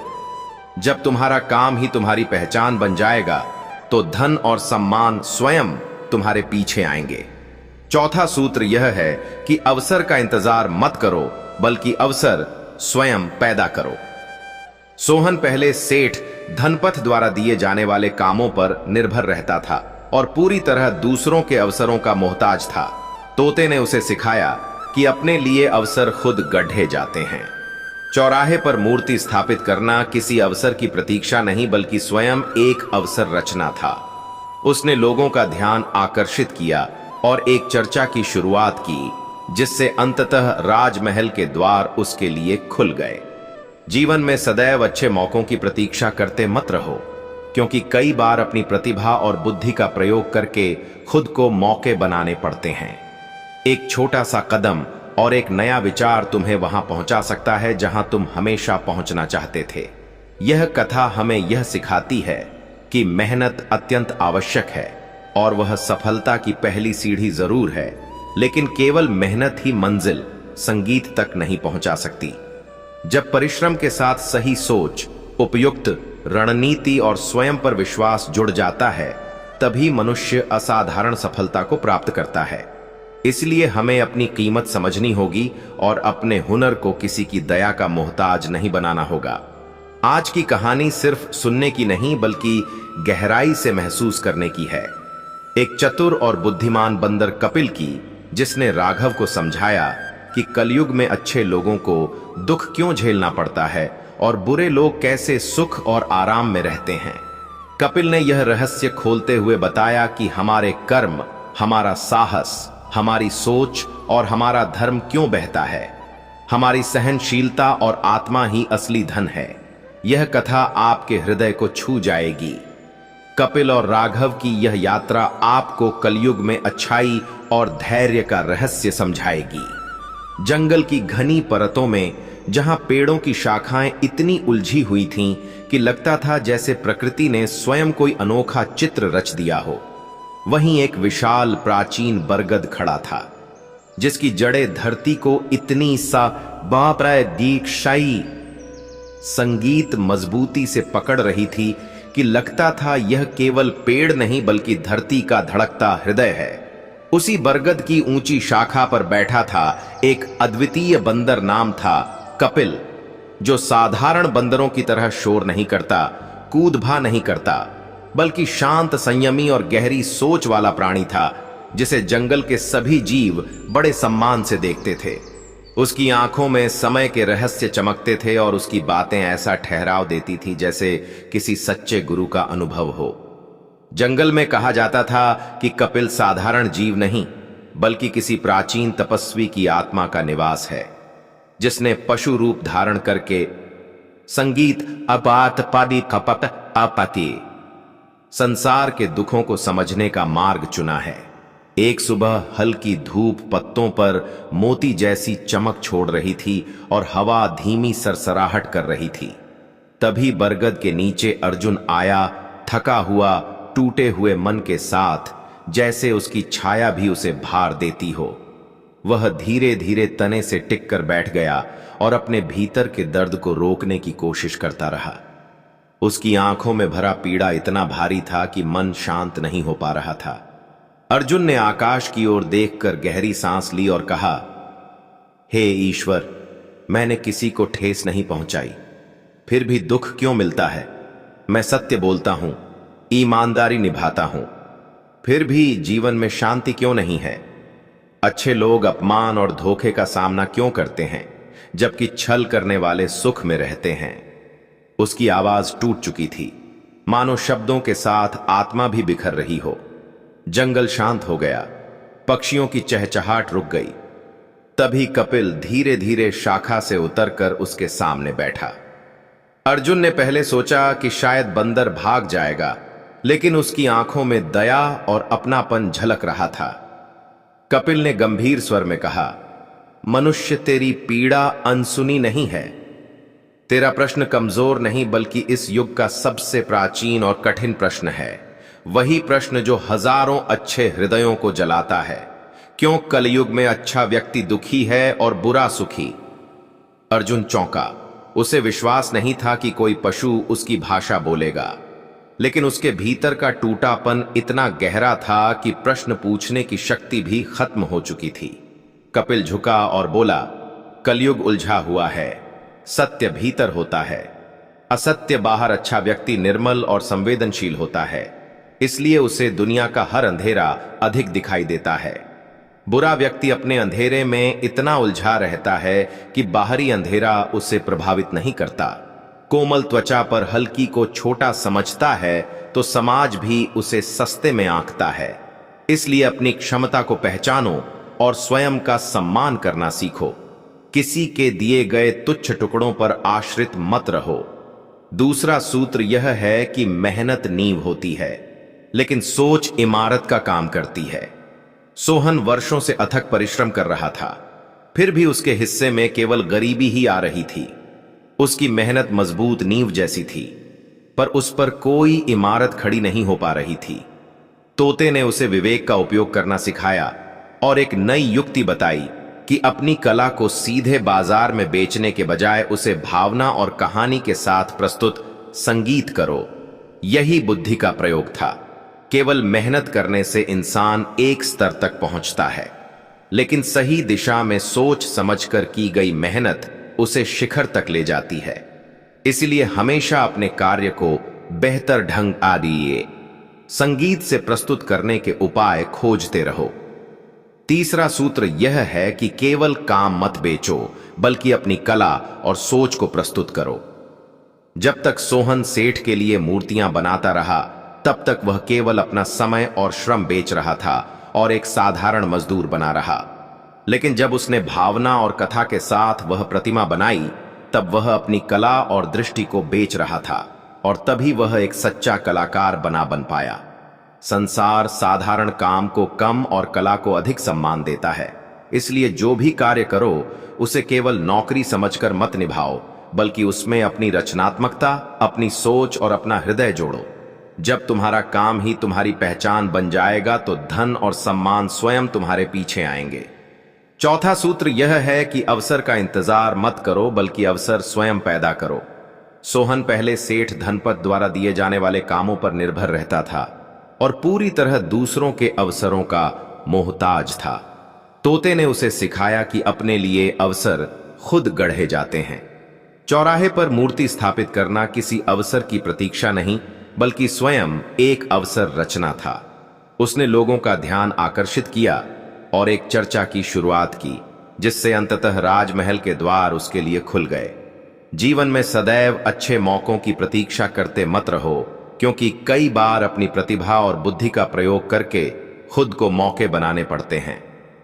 एक छोटा सा कदम और एक नया विचार तुम्हें वहां पहुंचा सकता है जहां तुम हमेशा पहुंचना चाहते थे। यह कथा हमें यह सिखाती है कि मेहनत अत्यंत आवश्यक है और वह सफलता की पहली सीढ़ी जरूर है, लेकिन केवल मेहनत ही मंजिल तक नहीं पहुंचा सकती। जब परिश्रम के साथ सही सोच, उपयुक्त रणनीति और स्वयं पर विश्वास जुड़ जाता है, तभी मनुष्य असाधारण सफलता को प्राप्त करता है। इसलिए हमें अपनी कीमत समझनी होगी और अपने हुनर को किसी की दया का मोहताज नहीं बनाना होगा। आज की कहानी सिर्फ सुनने की नहीं, बल्कि गहराई से महसूस करने की है। एक चतुर और बुद्धिमान बंदर कपिल की, जिसने राघव को समझाया कि कलयुग में अच्छे लोगों को दुख क्यों झेलना पड़ता है और बुरे लोग कैसे सुख और आराम में रहते हैं। कपिल ने यह रहस्य खोलते हुए बताया कि हमारे कर्म, हमारा साहस, हमारी सोच और हमारा धर्म क्यों बहता है। हमारी सहनशीलता और आत्मा ही असली धन है। यह कथा आपके हृदय को छू जाएगी।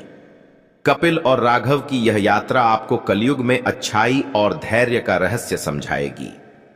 जंगल की घनी परतों में, जहां पेड़ों की शाखाएं इतनी उलझी हुई थीं कि लगता था जैसे प्रकृति ने स्वयं कोई अनोखा चित्र रच दिया हो, वहीं एक विशाल प्राचीन बरगद खड़ा था, जिसकी जड़ें धरती संगीत को इतनी मजबूती से पकड़ रही थी कि लगता था यह केवल पेड़ नहीं, बल्कि धरती का धड़कता हृदय है। उसी बरगद की ऊंची शाखा पर बैठा था एक अद्वितीय बंदर, नाम था कपिल, जो साधारण बंदरों की तरह शोर नहीं करता, कूद नहीं करता, बल्कि शांत, संयमी और गहरी सोच वाला प्राणी था, जिसे जंगल के सभी जीव बड़े सम्मान से देखते थे। उसकी आंखों में समय के रहस्य चमकते थे और उसकी बातें ऐसा ठहराव देती थीं जैसे किसी सच्चे गुरु का अनुभव हो। जंगल में कहा जाता था कि कपिल साधारण जीव नहीं, बल्कि किसी प्राचीन तपस्वी की आत्मा का निवास है, जिसने पशु रूप धारण करके संसार के दुखों को समझने का मार्ग चुना है। एक सुबह हल्की धूप पत्तों पर मोती जैसी चमक छोड़ रही थी और हवा धीमी सरसराहट कर रही थी। तभी बरगद के नीचे अर्जुन आया, थका हुआ, टूटे हुए मन के साथ, जैसे उसकी छाया भी उसे भार देती हो। वह धीरे धीरे तने से टिक कर बैठ गया और अपने भीतर के दर्द को रोकने की कोशिश करता रहा। उसकी आंखों में भरा पीड़ा, संगीत इतना भारी था कि मन शांत नहीं हो पा रहा था। अर्जुन ने आकाश की ओर देखकर गहरी सांस ली और कहा, हे ईश्वर, मैंने किसी को ठेस नहीं पहुंचाई, फिर भी दुख क्यों?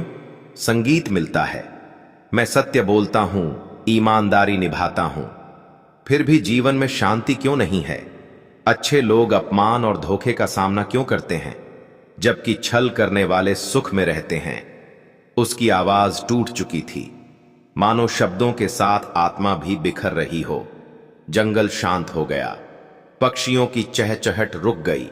तभी कपिल धीरे धीरे शाखा से उतरकर उसके सामने बैठा। अर्जुन ने पहले सोचा कि शायद बंदर भाग जाएगा, लेकिन उसकी आंखों में दया और अपनापन झलक रहा था। कपिल ने गंभीर स्वर में कहा, मनुष्य, तेरी पीड़ा अनसुनी नहीं है। तेरा प्रश्न कमजोर नहीं, बल्कि इस युग का सबसे प्राचीन और कठिन प्रश्न है। वही प्रश्न जो हजारों अच्छे हृदयों को जलाता है। क्यों कलयुग में अच्छा व्यक्ति दुखी है और बुरा सुखी? संगीत। अर्जुन चौंका।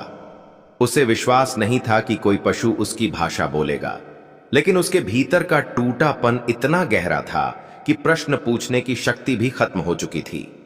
कपिल झुका और बोला, कलयुग उलझा हुआ है। सत्य भीतर होता है, असत्य बाहर। अच्छा व्यक्ति निर्मल और संवेदनशील होता है, इसलिए उसे दुनिया का हर अंधेरा अधिक दिखाई देता है। बुरा व्यक्ति अपने अंधेरे में इतना उलझा रहता है कि बाहरी अंधेरा उसे प्रभावित नहीं करता।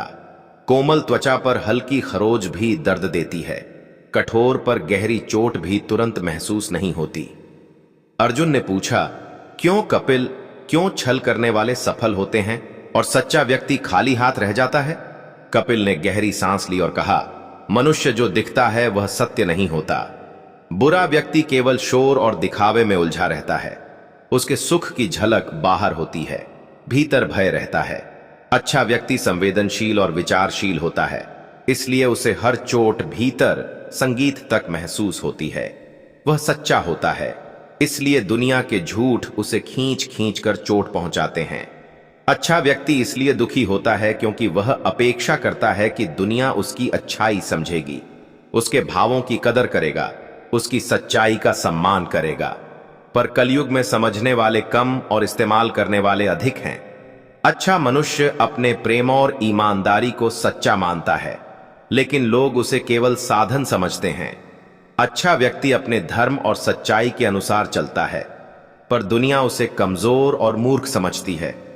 कलयुग में अच्छाई दिखती नहीं, केवल भोग नजर आते हैं और लोग उसी के पीछे भागते हैं। अर्जुन की आंखों में आंसू उमड़ आए। कांपती आवाज में उसने पूछा, तो क्या अच्छाई कभी फल नहीं देती? कपिल की आंखों में चमक उभरी और वह बोला, नहीं मनुष्य, ऐसा नहीं है। अच्छाई का फल तुरंत दिखाई नहीं देता, क्योंकि उसका असर गहरा और स्थायी होता है। बुराई तेज होती है पर जल्दी मिट जाती है। अच्छाई धीरे धीरे बढ़ती है पर कभी समाप्त नहीं होती। बुरा मनुष्य इसलिए सुखी दिखाई देता है क्योंकि उसका सुख सत ही है, जैसे पानी पर तैरता पत्ता। और अच्छा मनुष्य इसलिए दुखी नजर आता है क्योंकि उसका सुख भीतर छुपा मोती है, गहरा और मूल्यवान। मोती हमेशा ऊपर से नहीं दिखता, पर उसका मूल्य कभी कम नहीं होता। कपिल की बातें अर्जुन के भीतर उतरने लगीं, जैसे वर्षों से जमी धूल हट रही हो। उसने आगे कहा, मनुष्य, तेरी अच्छाई कमजोरी नहीं बल्कि शक्ति है। तू दुखी इसलिए है क्योंकि अपनी ही रोशनी को पहचान नहीं पाया। तू सोचता है कि तेरी विनम्रता, ईमानदारी और सच्चाई तुझे पीछे रख रही है, पर वही गुण तुझे ऊंचा उठाने वाले हैं। ब्रह्मांड धीमा है पर अंधा नहीं। जो तूने दिया है वह लौट कर आएगा। देर से आएगा, पर इतना आएगा कि तेरी जिंदगी बदल देगा। उसकी सच्चाई इतनी गहरी और दयालु थी कि अर्जुन पहली बार रोया, पर यह रोना दर्द का नहीं, राहत का था। मानो किसी ने उसके कंधों से वर्षों का बोझ हटा दिया हो। कपिल चुपचाप उसे देखता रहा, मानो जानता हो कि यह रोना अर्जुन को फिर से जीना सिखाएगा। उस क्षण के बाद जब आंसू मिट्टी में समा गए, जंगल में एक अजीब शांति छा गई। कपिल ने कुछ देर अर्जुन के चेहरे को देखा, जिसमें अब भी दर्द था, पर हल्की चमक भी उभर रही थी, जैसे भीतर सोई चेतना पहली बार सांस ले रही हो। हवा धीरे धीरे पत्तों को छूते हुए बहने लगी और उसी हवा में कपिल की गंभीर आवाज आगे बहने लगी। मनुष्य, अब तक तू केवल अपने दुख को देखा है, दुनिया को नहीं, अपनी हार को महसूस किया है, उन अदृश्य जीतों को नहीं जो तेरी आत्मा ने जीते हैं। सोचता है दुख क्यों मिलता है, अच्छे को संघर्ष क्यों और सज्जन हृदय बार बार टूटता है, पर तू यह नहीं जानता कि तेरी आत्मा कहां कहां से गुजर चुकी है और हर अनुभव ने तुझे कितना मजबूत बनाया है। अर्जुन ने धीरे आंखें उठाईं। चेहरे पर थकान थी, पर उत्सुकता भी, जैसे पहली बार किसी ऐसे के सामने बैठा था जो उसकी बात सिर्फ सुन नहीं रहा बल्कि जी रहा था। कपिल मिट्टी को छेड़ते हुए बोला, देख मनुष्य, मिट्टी नरम है, दबती है, पर वही बीज को पालती है, वृक्ष देती है, फसल खड़ा करती है और समय आने पर पर्वत की तरह कठोर बन जाती है। अच्छा, मनुष्य भी मिट्टी की तरह है। नरम दयालु लोग उस पर चलते हैं, उसे कमजोर समझते हैं, पर वही व्यक्ति किसी दिन पर्वत बनकर दुनिया को आश्रय देगा, दिशा देगा। तू अभी मिट्टी है पर्वत बनने की प्रक्रिया में, और यह प्रक्रिया दुखों से गुजरती रहेगी। अर्जुन ने धीमे स्वर में पूछा, कब तक जीवन मुझे परखता रहेगा? क्यों मुझे हर मोड़ पर संघर्ष मिलता है? कपिल मुस्कुराया, कोमल पर अर्थपूर्ण मुस्कान, और बोला, मनुष्य, कौन सा बीज बिना अंधेरे के पेड़ बनता है? कौन सा दीपक बिना तेल के जलता है? कौन सा सोना बिना आग में तपे दमकता है? जिन आत्माओं में प्रकाश और क्षमता होती है, उन्हें जीवन कठिन रास्तों से भेजता है। प्रकृति कभी सस्ती आत्माओं को गहरी पीड़ा नहीं देती। छल और दिखावे वाले सत ही सुख में रहते हैं। तू गहराई में है, इसलिए तेरी पीड़ा भी गहरी है और तेरी शक्ति भी गहरी बनने वाली है। सुन, दुख तेरे खिलाफ नहीं, यह तुझे तोड़ने नहीं बल्कि नया आकार देने आया है। मूर्तिकार पत्थर को चोट मारकर आकार देता है, वैसे ही चोटें तेरी आत्मा को आकार देंगी। मनुष्य, अच्छे दिल का दुख यही होता है कि सबको सच्चा मान लेता है, पर सबके दिल समान नहीं। कोई नरम पानी जैसा, कोई कठोर पत्थर जैसा। तू पानी है, बहने वाला, पोषित करने वाला, पर जब पानी पत्थर से टकराता है तो चोट उसे ही लगती है, पर धीरे धीरे पानी पत्थर भी बदल देता है। इसलिए तेरी अच्छाई बेकार नहीं जा रही। तेरी अच्छाई उन लोगों के दिलों में भी गहरी छाप छोड़ रही है जिनके लिए तू आज एक अजीब बोझ, मजाक या व्यर्थ समझा जाता है। धीरे धीरे चलते हुए कपिल बोला, तूने सुना होगा कि कलयुग में बुराई तेज दौड़ती संगीत है। इसी तेजी के कारण बुराई आकर्षक लगती है, जैसे कोई बाजार में चमकती वस्तु देखकर सोना समझ ले, पर बाद में पता चले कि वह खोखली थी। बुरे लोगों का सुख भी ऐसा ही है, बाहर चमकता है, भीतर वे खाली संगीत हैं। उनके पास दौलत होती है पर शांति नहीं, लोग होते हैं पर सच्चा साथी नहीं, समय बिताने वाले होते हैं पर जीवन देने वाले नहीं, हंसी होती है पर भीतर रोना रहता है। अच्छा, मनुष्य शुरू में अकेला होता है, पर धीरे धीरे वह ऐसे लोग ढूंढता है जो उसके जीवन की असली शक्ति बन जाते हैं। ईर्ष्या, मोह प्रतिबिंब में सामने थे। राघव ने कहा, मैं इन्हें देखता हूं पर स्वीकार नहीं कर सकता। मैं अपनी शक्ति से इन पर विजय पाऊंगा। उसी समय झील से अजीब प्राणी मानव रूप में बाहर आया। आंखें काली और गहरी, जिनमें जीवन और भावना नहीं थी। कपिल ने कहा, यह तुम्हारे भीतर का अंधकार है, इसे हराना तुम्हारे हाथ में है। राघव ने हृदय कसते हुए कदम बढ़ाया। पहले भय और शंका को महसूस किया, फिर स्वीकार किया और बोला, तुम मेरे भीतर हो, पर मैं अपनी शक्ति जानता हूं। मैं डर नहीं सकता। अपने कर्म और हृदय की सच्चाई के साथ आगे बढ़ता हूं। अंधकार के प्राणी झूलने लगे। उनकी आंखों में उजाला आया। राघव ने महसूस किया कि हर कदम पर भय और अंधकार कम हो रहे थे। कपिल ने पीठ थपथपाई। देखा, साहस और आत्मज्ञान से भय हल हो जाता है। आगे बढ़ते हुए जंगल और रहस्यमय हो गया। कुछ जगहों पर पत्थरों से बनी दीवारें और अजीब चित्र, मानव, पशु और देवता के अंश। कपिल ने समझाया, राघव, यह चित्र केवल पुराने समय की कहानियां नहीं, यह तुम्हारे अतीत और कर्मों की कहानी है। हर संकेत तुम्हें अपने भीतर झांकने के लिए मजबूर करेगा। जो इसे समझ लेगा वही अपने मार्ग में आगे बढ़ेगा। राघव ने आसपास बिखरे संकेतों और चित्रों पर ध्यान केंद्रित किया। उसे धीरे धीरे समझ आया कि हर चित्र उसके भीतर छुपी आत्मा की किसी विशेष भावना का प्रतिनिधित्व कर रहा है। कभी वह लालच के रूप में सामने आता, कभी क्रोध के रूप में, कभी मोह और मोह भंग के रूप में। उसने धीमे स्वर में कहा, मैं डर नहीं सकता। यह मेरे भीतर का सत्य है और मैं इसे पहचानता हूं। उसी समय जंगल की ऊर्जा अचानक परिवर्तित हुई। पेड़ जीवंत हो उठे, पत्ते हिलने लगे, जददे हल्की झकझक महसूस करने लगी और सामने एक विशाल द्वार प्रकट हुआ। कपिल ने कहा, राघव, यह द्वार तुम्हारे भीतर की अंतिम परीक्षा की ओर ले जाएगा। जो प्रवेश करेगा वही अपने अंधकार और प्रकाश को पूरी तरह देख सकेगा। राघव ने गहरी सांस ली, अपनी शक्ति को महसूस किया और द्वार की ओर बढ़ा।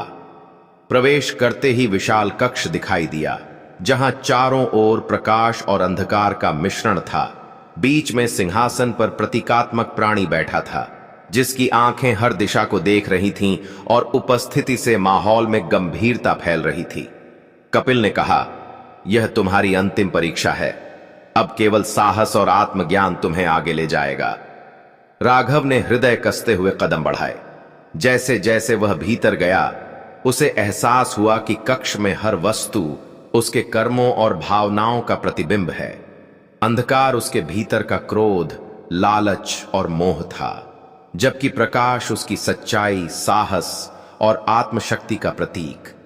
उसने धीरे कहा, मैं अपनी हर भावना को देखता हूं, डरता नहीं, स्वीकार करता हूं, मैं जीतूंगा।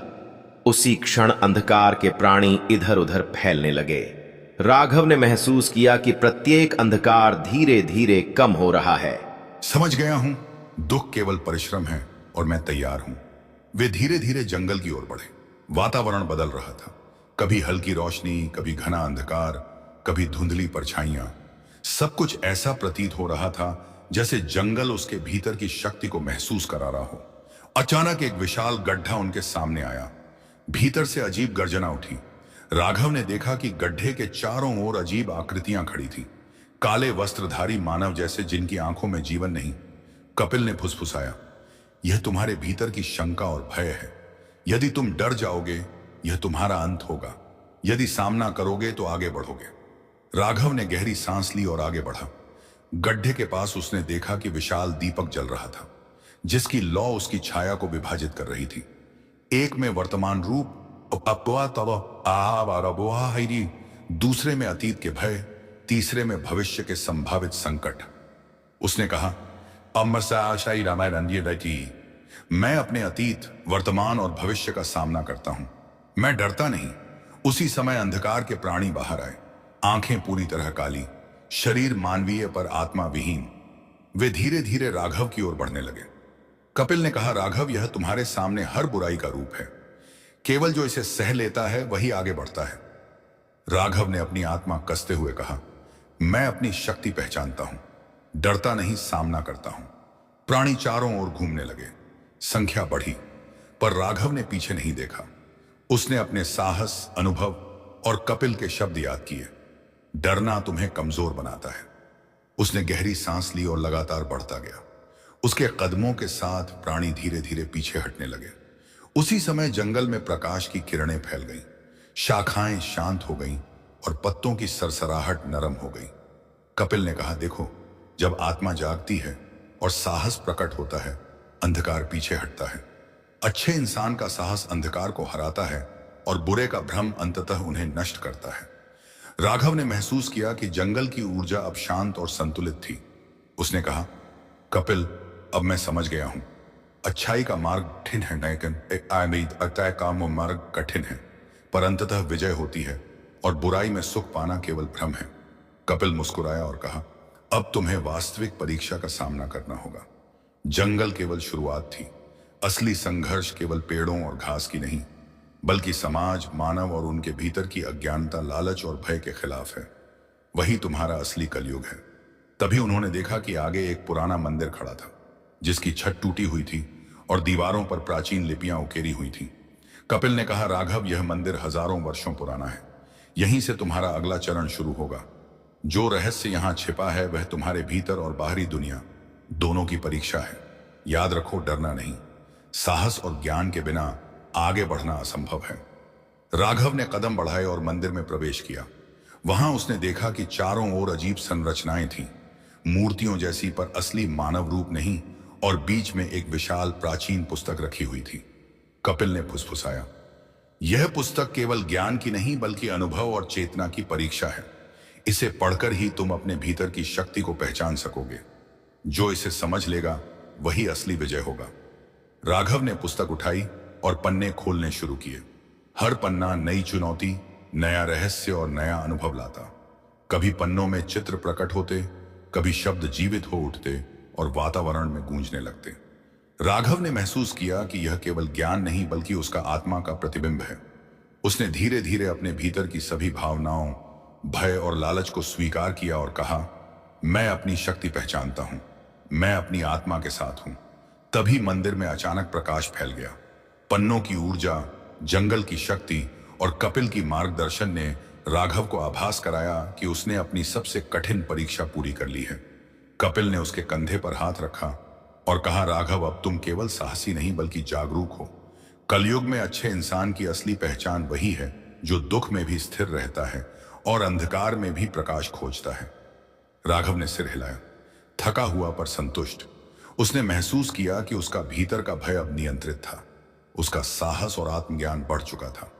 कपिल ने मुस्कुराते हुए कहा, अब बाहर लौटते हैं।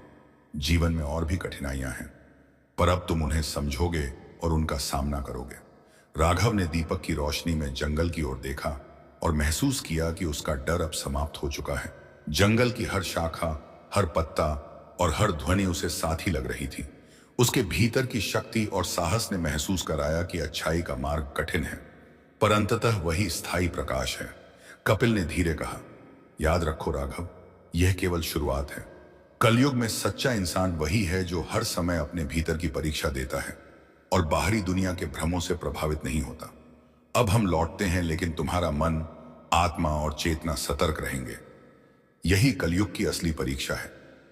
राघव ने सिर हिलाया, अपनी शक्ति महसूस की और कपिल के साथ जंगल से बाहर की ओर बढ़ा, यह जानते हुए कि यात्रा अभी खत्म नहीं हुई बल्कि असली संघर्ष अभी शुरू हुआ है।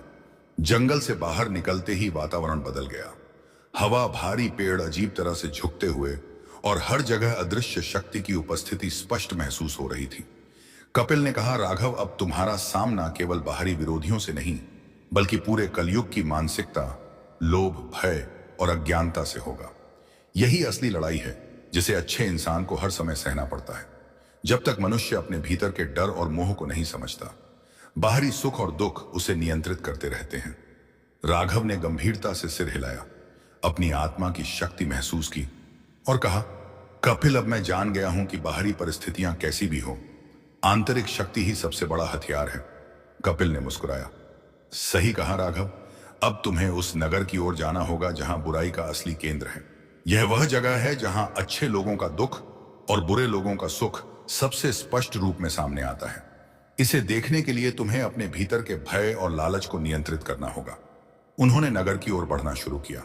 रास्ता कठिन और खतरनाक था। उन्होंने ऐसे लोगों को देखा जो भ्रमित थे, लोभ और लालच में डूबे थे। कुछ ने राह रोकी, कुछ डराने की कोशिश की, पर राघव ने कपिल के निर्देशानुसार अपनी शक्ति केंद्रित की। उसने देखा कि भटके लोग अपने भीतर अज्ञानता और मोह की परछाइयों में फंसे हैं। राघव ने कहा, यह सब तुम्हारी असली परीक्षा नहीं है, पर यह दिखाता है कि कलयुग में अच्छाई और बुराई का संघर्ष केवल बाहरी नहीं बल्कि मन और आत्मा में भी होता है।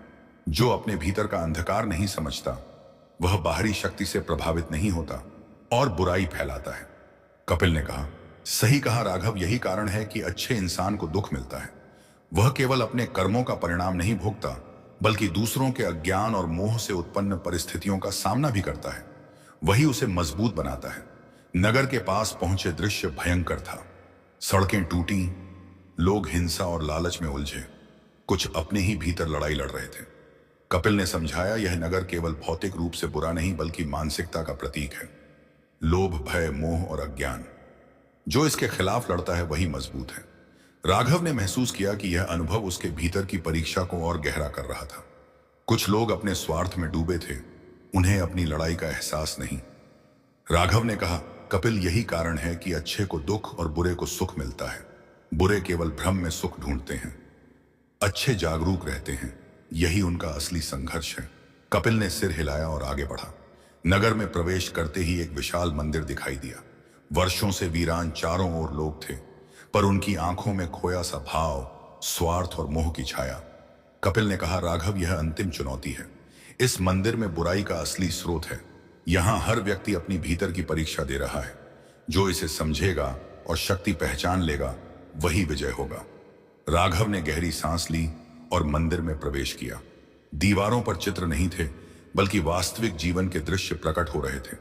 लोगों का संघर्ष, मोह भंग, भय, और लालच। कपिल ने कहा, देखो राघव, यही कलयुग की असली तस्वीर है। अच्छे का दुख और बुरे का सुख स्पष्ट रूप में दिखता है। ध्यान देना और अपनी भीतर की शक्ति पहचानना। राघव ने चारों ओर देखा और महसूस किया कि उसकी भीतर की शक्ति ही उसे संतुलित रख सकती है। उसने धीरे कहा, मैं देख रहा हूं पर डरता नहीं। मैं अपने भीतर के प्रकाश को पहचानता हूं, यही मेरी शक्ति है। तभी मंदिर के केंद्र में एक विशाल प्राणी प्रकट हुआ, मानव रूप में, पर उसकी आंखें पूरी तरह काली और ऊर्जा से भरी हुई थीं। उसकी उपस्थिति ने पूरे वातावरण को भारी और दबावपूर्ण बना दिया। कपिल ने फुसफुसाया, राघव, यह तुम्हारा अंतिम परीक्षण है। अब केवल तुम्हारा साहस और आत्मज्ञान ही तुम्हें आगे बढ़ाएगा। याद रखो, यह बुराई केवल बाहरी नहीं बल्कि तुम्हारे भीतर भी मौजूद है।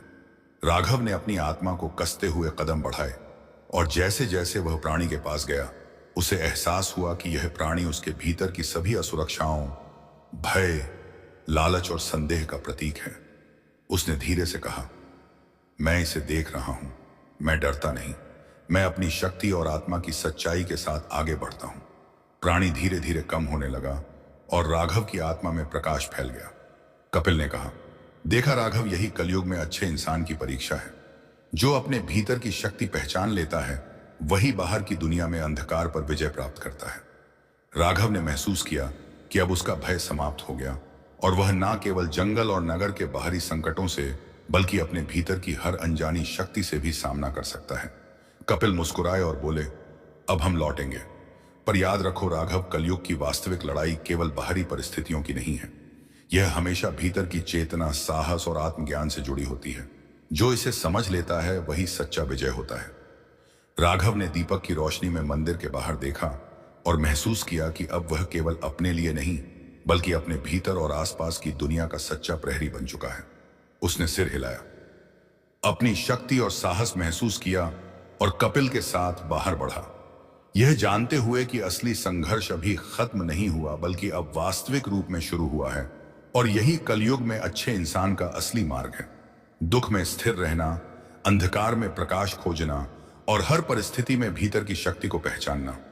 कठिन परीक्षाओं और जंगल की गहन यात्रा के बाद राघव और कपिल अब उस स्थान पर पहुंचे जहां उनकी यात्रा शुरू हुई थी। राघव ने अनुभव किया कि अब वह पहले जैसा भयभीत या संशयग्रस्त नहीं है।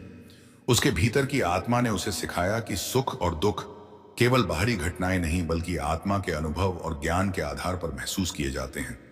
कपिल ने देखा कि राघव के चेहरे पर स्थिरता और दृढ़ता है और मुस्कुराते हुए कहा, राघव, अब तुम पूरी तरह तैयार हो। जो अनुभव तुमने किया वह केवल कलयुग का रहस्य नहीं बल्कि जीवन का सार है।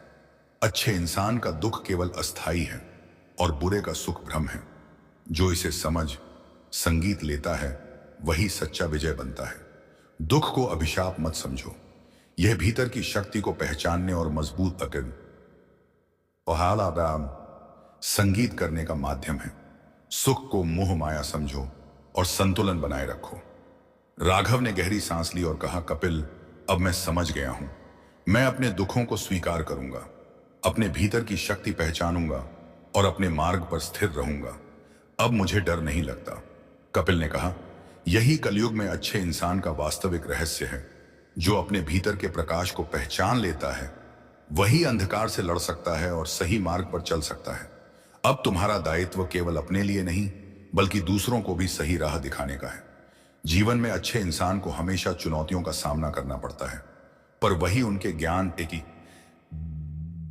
ज्ञान, साहस और धैर्य को बढ़ाता है। जो बुराई में सुख खोजते हैं वह केवल अस्थायी आनंद में फंसे रहते हैं और अंततः भ्रम का परिणाम भुगतते हैं। राघव ने महसूस किया कि अब उसे संगीत केवल अपने भीतर का नहीं बल्कि बाहरी संसार का भी अनुभव स्पष्ट रूप में समझ में आया। उसने देखा कि लोग दुख और सुख के चक्र में फंसे थे और केवल वही स्वतंत्र और सशक्त हो सकते हैं जो अपने भीतर की परीक्षा पूरी कर ले। कपिल ने आगे कहा, राघव, तुम्हारी यात्रा का यह अंतिम चरण है। अब तुम समझ चुके हो कि कलयुग में अच्छाई और बुराई का खेल केवल बाहरी दुनिया का नहीं बल्कि आंतरिक चेतना और आत्मज्ञान का भी है। अच्छे इंसान को दुख मिलता है ताकि वह मजबूत बने और बुरे को सुख मिलता है ताकि उनका असली रूप प्रकट हो। जब समय आएगा असली न्याय और सच्चाई सामने आएगी। राघव ने ध्यानपूर्वक कपिल की बातें सुनी और कहा, कपिल, अब मैं समझता हूं कि जीवन की हर कठिनाई, हर दुख केवल मेरे भीतर की शक्ति को संगीत पहचानने का माध्यम है। मैं इसे स्वीकार करता हूं और अपने भीतर के प्रकाश को अंधकार पर विजय दिलाऊंगा। मैं केवल अपने लिए नहीं बल्कि दूसरों के लिए भी सही मार्ग दिखाऊंगा। कपिल ने सिर हिलाया और कहा, यही तुम्हारा असली उद्देश्य है। अच्छे इंसान का मार्ग कठिन है पर अंततः वही स्थायी प्रकाश है। अब तुम केवल ज्ञान और शक्ति के साथ इस संसार में लौट सकते हो। याद रखो, जीवन में दुखों और संघर्षों से मत डरना। वे केवल भीतर के उजाले को बाहर लाने का साधन है। बुराई का असली स्वभाव समय के साथ सामने आता है और अच्छाई हमेशा स्थायी रहती है। राघव ने दीपक की रोशनी में चारों ओर देखा। उसने महसूस किया कि अब उसके भीतर की स्थिरता पूरी तरह संतुलित थी। उसका साहस प्रबल और चेतना पूरी तरह जागृत। उसने जाना कि अब वह केवल अपने लिए नहीं बल्कि समाज और जीवन के लिए जिम्मेदार है। उसने धीरे से कहा, कपिल, अब मैं पूरी तरह समझ गया हूं। मैं अपने भीतर की शक्ति, ज्ञान और साहस के साथ आगे बढ़ूंगा। मैं अच्छे इंसान का मार्ग अपनाऊंगा और जो दुख आएगा उसे धैर्य और विवेक से स्वीकार करूंगा। जो सुख आएगा उसे अहंकार या मोह में फंसने नहीं दूंगा। यही कलयुग का सत्य है। कपिल ने मुस्कुराते हुए कहा, सही कहा राघव, अब तुम्हारी यह यात्रा का अध्याय समाप्त होता है, पर जीवन की राह हमेशा चलती रहेगी। याद रखो, अच्छे इंसान को चुनौतियों का सामना करना पड़ता है और यही उनका असली बल है।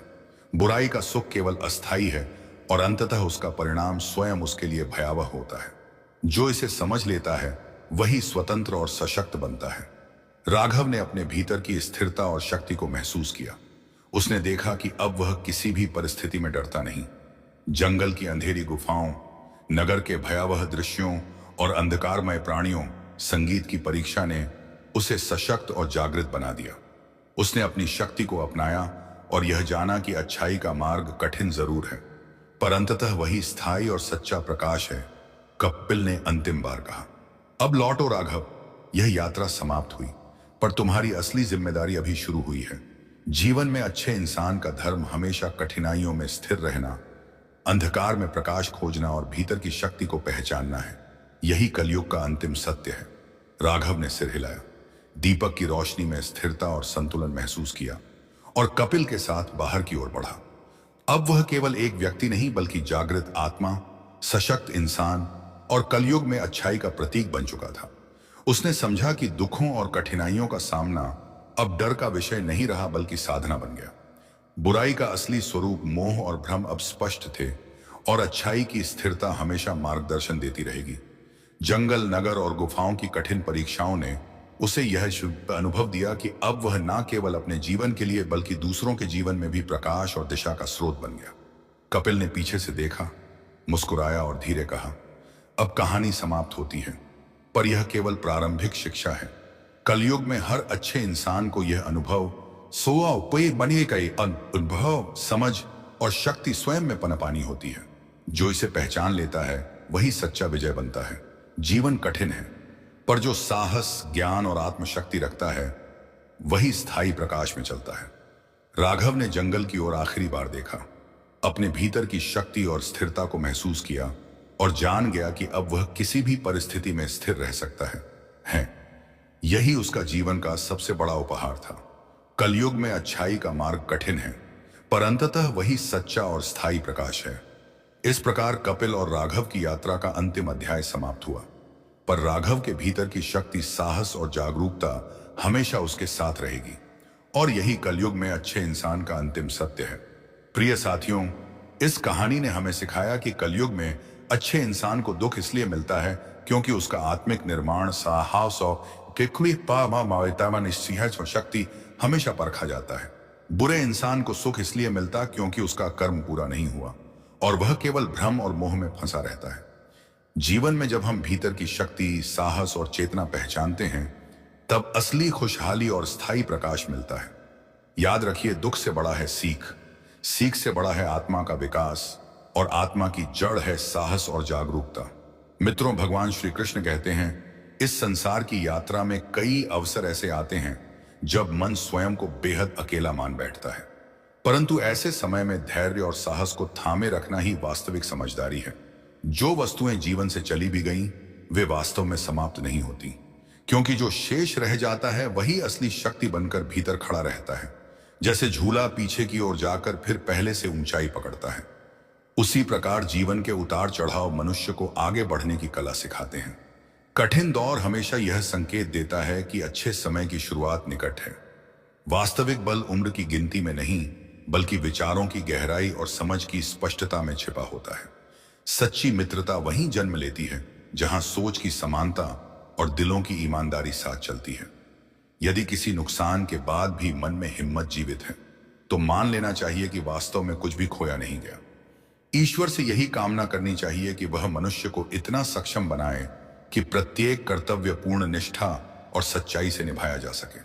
संस्कार किसी बाजार में बिकने वाली वस्तु नहीं है, वे परिवार के वातावरण और सही परवरिश से ही विकसित होते हैं। सपनों को सदैव बड़ा रखना चाहिए और उन्हें साकार करने का साहस भी भीतर जगाना चाहिए। जो लोग भय के कारण निर्णय लेने से बचते हैं, वे जीवन के अनमोल अवसर स्वयं ही गंवा देते हैं। सफलता उन्हीं कदमों को चूमती है जिनमें जोखिम उठाने का साहस होता है। पक्षियों की सरलता ही उन्हें निर्भय होकर दूसरों के आंगन तक उड़ने की शक्ति देती है, वरना आज के समय में दिल से रिश्ते निभाना किसे आता है। जो लोग शिकायतों को पीछे छोड़कर जीने की कला सीख लेते हैं, वही वास्तव में जीवन का आनंद जानते हैं। यदि कोई व्यक्ति पूरे मन से भरोसा करता है, तो उस विश्वास को टूटने ना देना चाहिए, क्योंकि टूटा हुआ भरोसा फिर कभी पूरी तरह नहीं जुड़ पाता। जो स्वभाव से विनम्र रहता है वह कभी गिरता नहीं। सच्चाई और ईमानदारी ही मनुष्य की सबसे बड़ी पूंजी होती है। दूसरों को धोखा देकर यह भ्रम मत पालो कि सामने वाला मूर्ख था, बल्कि यह समझो कि उसने कितना गहरा विश्वास किया था। अपनापन दिखाना तो सरल है, पर सच में कौन अपना है यह समय ही उजागर करता है। झूठ, छल और बहाने कुछ पल की खुशी तो दे सकते हैं, किंतु भविष्य में उनकी भारी कीमत चुकानी ही पड़ती है। जीवन एक बड़ी जिम्मेदारी है जिसे ईश्वर उन्हीं हाथों में सौंपता है जो इसे निभाने की क्षमता रखते हैं। जो सच में परवाह करते हैं उन्हें पहचानना सीखो, क्योंकि उपयोग करने वाले लोग तो स्वयं रास्ता खोज लेते हैं।